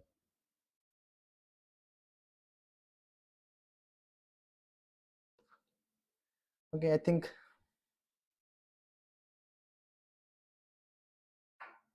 one question may be asked to you, that is in terms of USA only. What are the implications of US's policies, like protectionist policies on India? There can be some positive as well as some negative consequences. In terms of positive, na, India benefits from US-China tensions, or it may go for the Atmanirbhar Bharat. ठीक है, we told about like Indo-Pacific.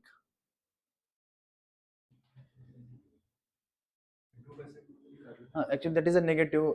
It has been like they now it is a back burner issue for USA. But in the negative, you can write it. There is a trade competition, high tariffs. So the issues I think we have already written here. So this is about USA. The next country is uh, we'll write about Latin America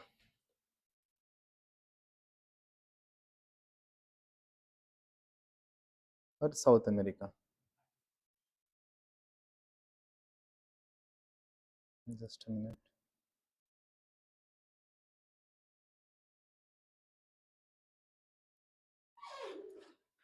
Okay. Now write. See. Now write some kind of like a intros you can write in the Latin America.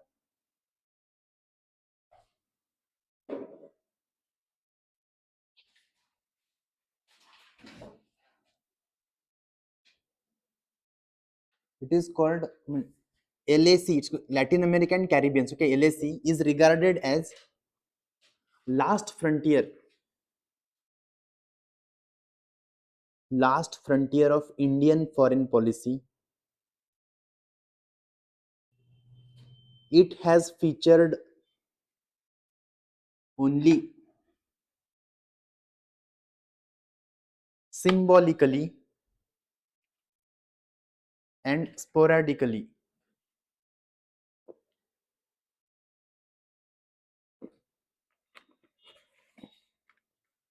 Symbolically and sporadically in history of India's foreign policy.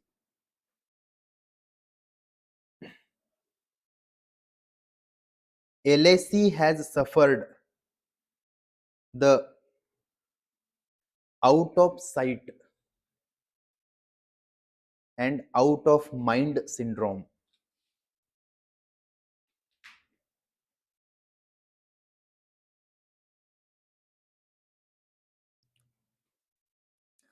Another one you can write, separated by oceans but united by aspirations.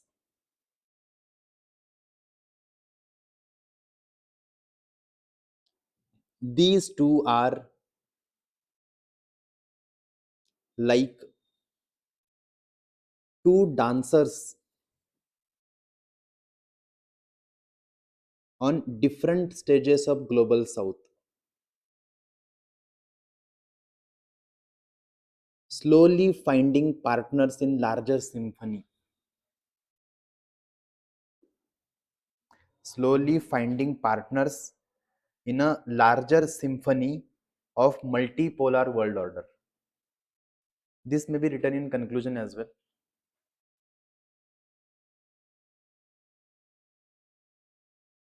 Okay. What are the area of cooperation? One is a economic commission of LAC. Economic commission of LAC says these are poles of growth. These both regions are poles of growth. Then about NAM, G77 cooperation. You know about G77?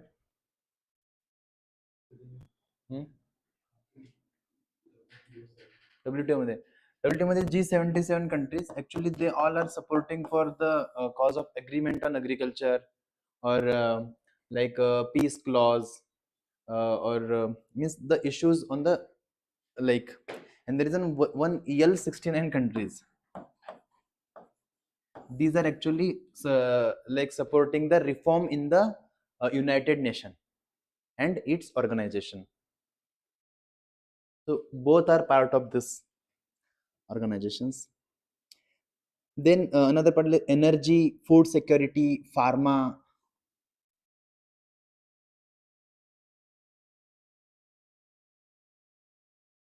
energy, food security, pharma, IT, film industry. These are the area of cooperation. Huge market for India because 62 crore population is there.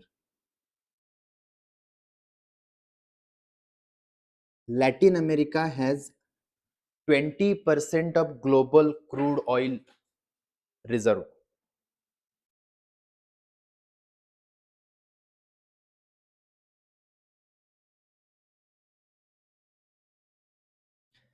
See, major partners in the Latin America are Brazil and Mexico. Okay. India has a preferential trade agreement PFA with Chile and Mercosur. Mercosur is the grouping in Latin America.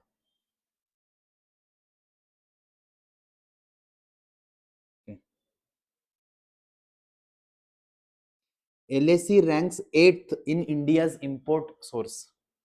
8th largest importer from Latin America.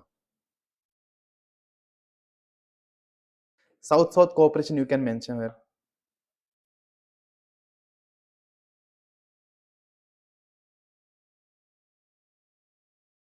Means they all support India's UNSC membership and NSG votes.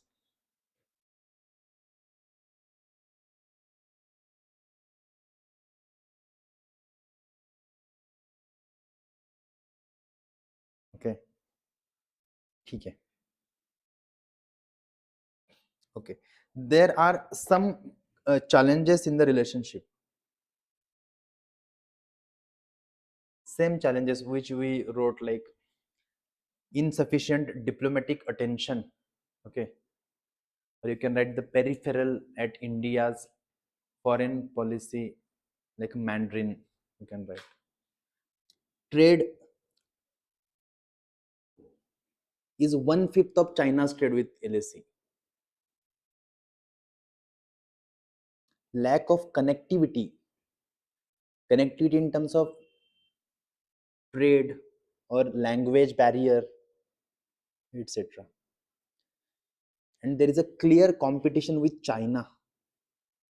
Even China has surpassed USA in Latin America in terms of engagements, trade, etc.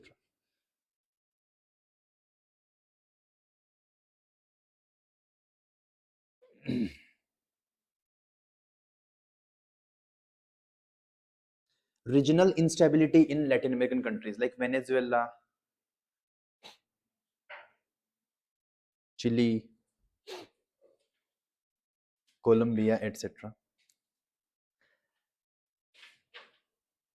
Okay. Okay. So, like way forward, I think you can write about way forward. Okay. Means just focus on like a trade, connectivity, or improving relations, or like going beyond Brazil. Okay. Or there is a like reviving the focus. Okay. Shift that has to be important. There can be industry collaboration. Means right now, just to like mention you guys, like in Latin America, more kind of a like India's the private partners they are engaging more than the government. Okay, so we can leverage that partnership at the government level. Second, there is a ONGC Videsh is very actively extracting even the natural gas and oil in the shores of Brazil. Okay, so that you can mention. So that cooperation needs to be improved. See, the conclusion here is the very important conclusion that is means what Latin America is India is the next big thing, or even Latin America is the next big thing for India. So that next big thing is very important. Next big thing Even it appears very like insignificant, but it has mentioned in our strategic documents. That is one. Next is about means India is looking far west. Means we call it as India is looking far west towards Latin American oil fields, lithium reserves, and agricultural strength. India is looking far west. That is important. Okay, so I think this is the completion of the Latin America. Then I think we should write about EU, India and EU.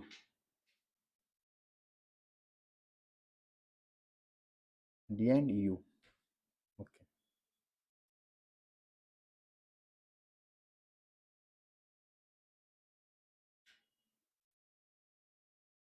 See, same here as well. India, you can write like relationship founded on the bedrock of democratic values and spirit of multilateralism. Democratic values and spirit of multilateralism.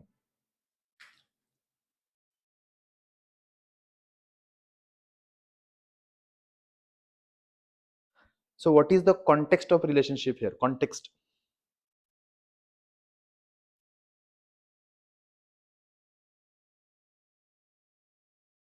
That context is about after independence,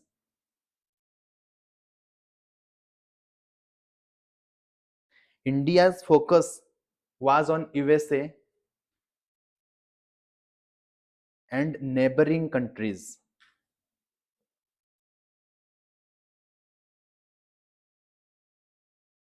So there is a strategic neglect of European continent.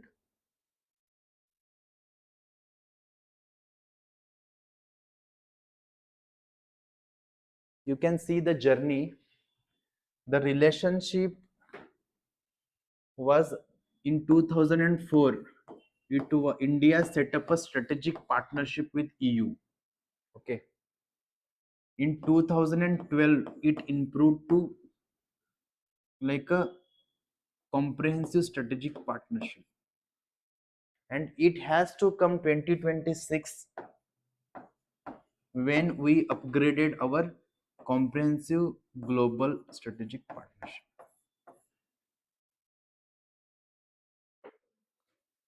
The years may be like here and there, but you can always search like in the recent years only India tried to develop that kind of like a engagement with EU, and it has some reasons. If we want to discuss in brief, just to discuss, see, there are so many like a combination of events have happened in these like last 4 5 years.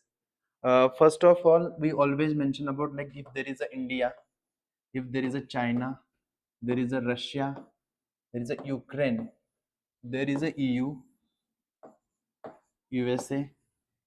Okay. So the problem is that when there was a COVID-19, and before that there was a Brexit, or recently some Grexit events. So, and even in 2014 there was a Eurozone crisis. If you know about this Eurozone crisis, and before that in 2008 there was a global financial crisis or subprime crisis, global subprime crisis. Okay, these all events have been actually, if you see European Union, it emerged in 1992, okay, in a full-fledged manner. But afterwards, actually, that was the major like thing when globalization was at the means at the peak. Okay, when EU came in existence. But after that, in 2008 crisis, in 2014 crisis, it was visible that EU was breaking. EU was breaking because of they. It shows that even EU does not have a that kind of a like a financial stability in the European countries, and the major that came through the Grexit in 2014 or 15 in those times, like Greece was actually going with social like socialist tendencies. They were giving money to poor people, and that is not the basis of the like a capitalism on which EU has established. Okay, so that was the major reason, and that led to the crisis in Greece. And Greece wanted to come out of the EU because there are some kind of T and C's, okay, terms and conditions to remain in EU. You should not give that much amount of money for the as in a subsidies. Okay, so that has done by the Greece, and that there was some crisis, but eventually in the EU, if you see, only two countries are holding the actually the like driving seat. That one is a Germany and other is a France. All other countries are very fragile economies in EU. Okay, fragile economy in the sense not in that fragile which we see in the South Asian countries or the African, that is not like that, but considering their situation compared to other countries, they are very weak. So these are the only two countries which are holding that like relationship in the EU. Okay, that was the situation. But when see, all these things have been happening, okay, if you can imagine, when in 2022 like that corona was there, and after that Russia invaded Ukraine. Okay, Russia invaded Ukraine, and EU was actually expected that if Ukraine was invaded, then NATO has to come at the rescue of EU, like Ukraine. But at the surprise of EU, that USA did not laid that much amount of money into the that war. Okay, so it itself shows that Europe became isolated. And in the meanwhile, in 2018-19, there was a like a Brexit happened. So Britain goes out of EU. So the major force was out of EU. And even for Britain as well, I just want to tell you, Britain was the last country to join the EU. Okay, it was not interested in earlier. Even it joined because of the US's pressure. But when it felt that I am means it was I am the out of the box of in the EU, so it went out. But that gave very like a blow to this EU. And if you see now, they were trying to help Ukraine, but no one were committing the financial like help to Ukraine. Okay, they were just like more what we say, the morality or the like they're just supporting words they were giving to Ukraine. That showed that there is a problem in EU after, and even that problem coming from the USA as well. So the age old partners now becoming they were becoming like a diverging interests. That's why EU tries to focus on the countries which are important to it, the countries with which it can have a very logical kind of a relationship. If you see, even if EU and China, they also have more than $500 billion trade. Okay, and that is because of there is a one EU plus 16, like European 16 plus 1 mechanism of China in the, that is mostly the Eastern European countries are aligning or even having a trade relations or economic relations with the China. But EU also feeling that a divergence into the interest of China and EU. Okay, because EU is a democratic country, and China is aggressively supporting the developmental projects or debt trap diplomacy, etc. So that was not in a like a sync with Europeans' own policies. Then it becomes very natural that to find a country with which have a shared democratic interest. So that comes with India. And then if you see, just to give information, the India and Europe or EU, that FTA talks started in 2010, and it was discussed in 2004 when they established the strategic partnerships. Then they discussed we will have a free trade agreement talks with each other, but actual started in 2010 and they halted in 2014. The talks of FTA halted in 2014 just because of some kind of ego in both sides as well, and they were unable to find some common grounds for the trades.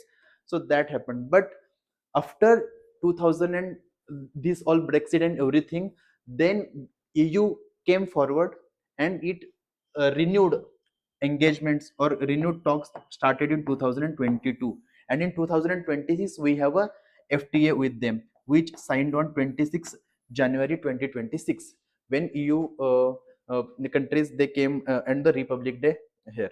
So this is what the like kind of a bit history why there was some kind of situation happened, and then there was a renewed engagement between India and EU.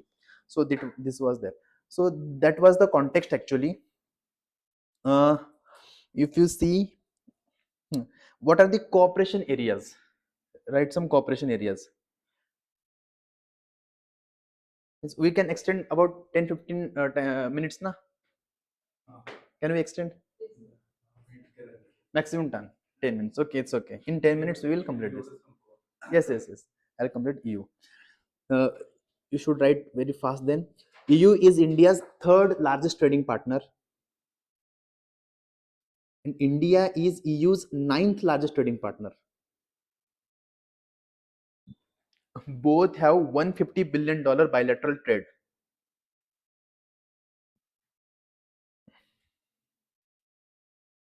Cooperation on clean energy and climate partnership.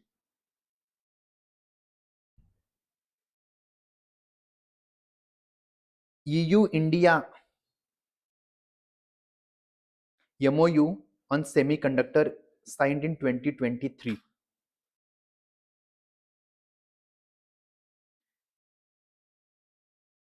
EU plus 27 summit with India became a turning point for FTA talks in 2021.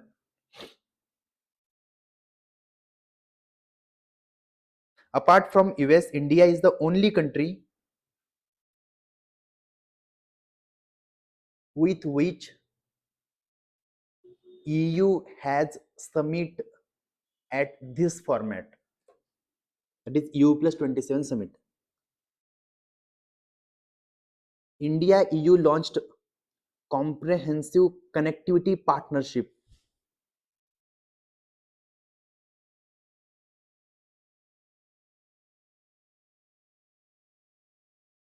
European Investment Bank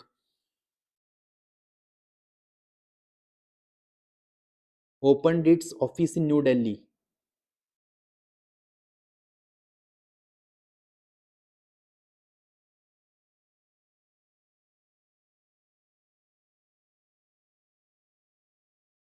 Cooperation in counterterrorism,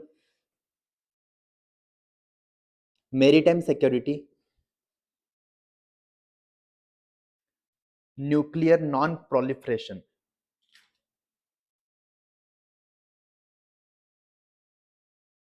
EU part of IFC, Information Fusion Center, Indian Ocean Region, IOR.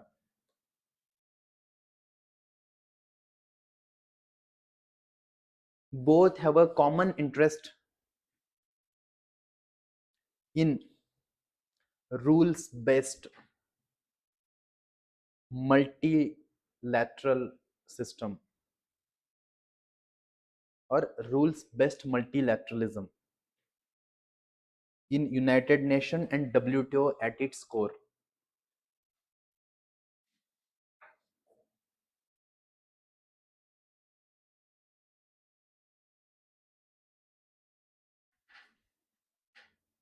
See, just write here. This is, I think, I feel important with this part.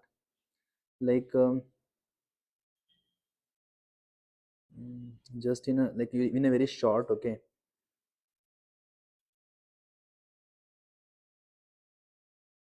Mm, okay, it's okay. It's okay, all right. So, what are the there is a India EU Trade and Technology Council established 2022 in 2022 में establish किया है इसको.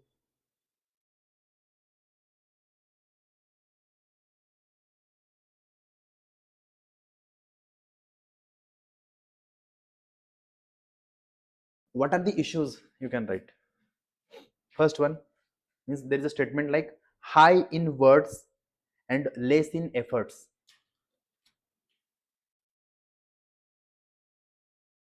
दूसरा statement you can write, that is status is one without any spark. status is one without any spark of mutual chemistry, और इसको बोलते हैं कि दूसरा loveless arranged marriage, loveless arranged marriage. There is a gap in ambitions of both parties.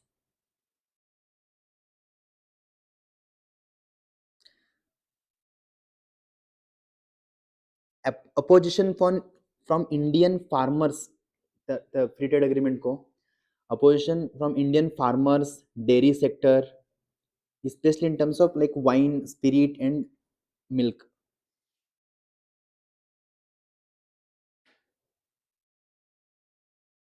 EU has not given India a data secure nation status, becoming hardship for trade.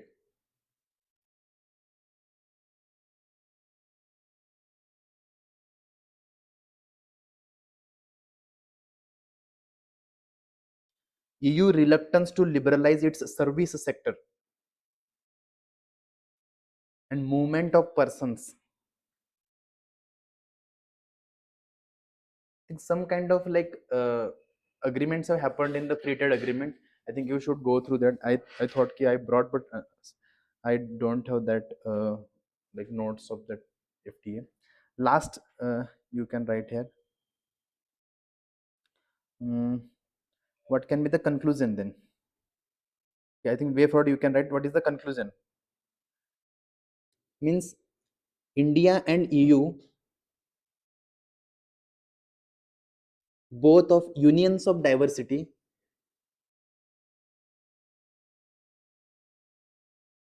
must converge to preserve rules-based international order and effective multilateralism.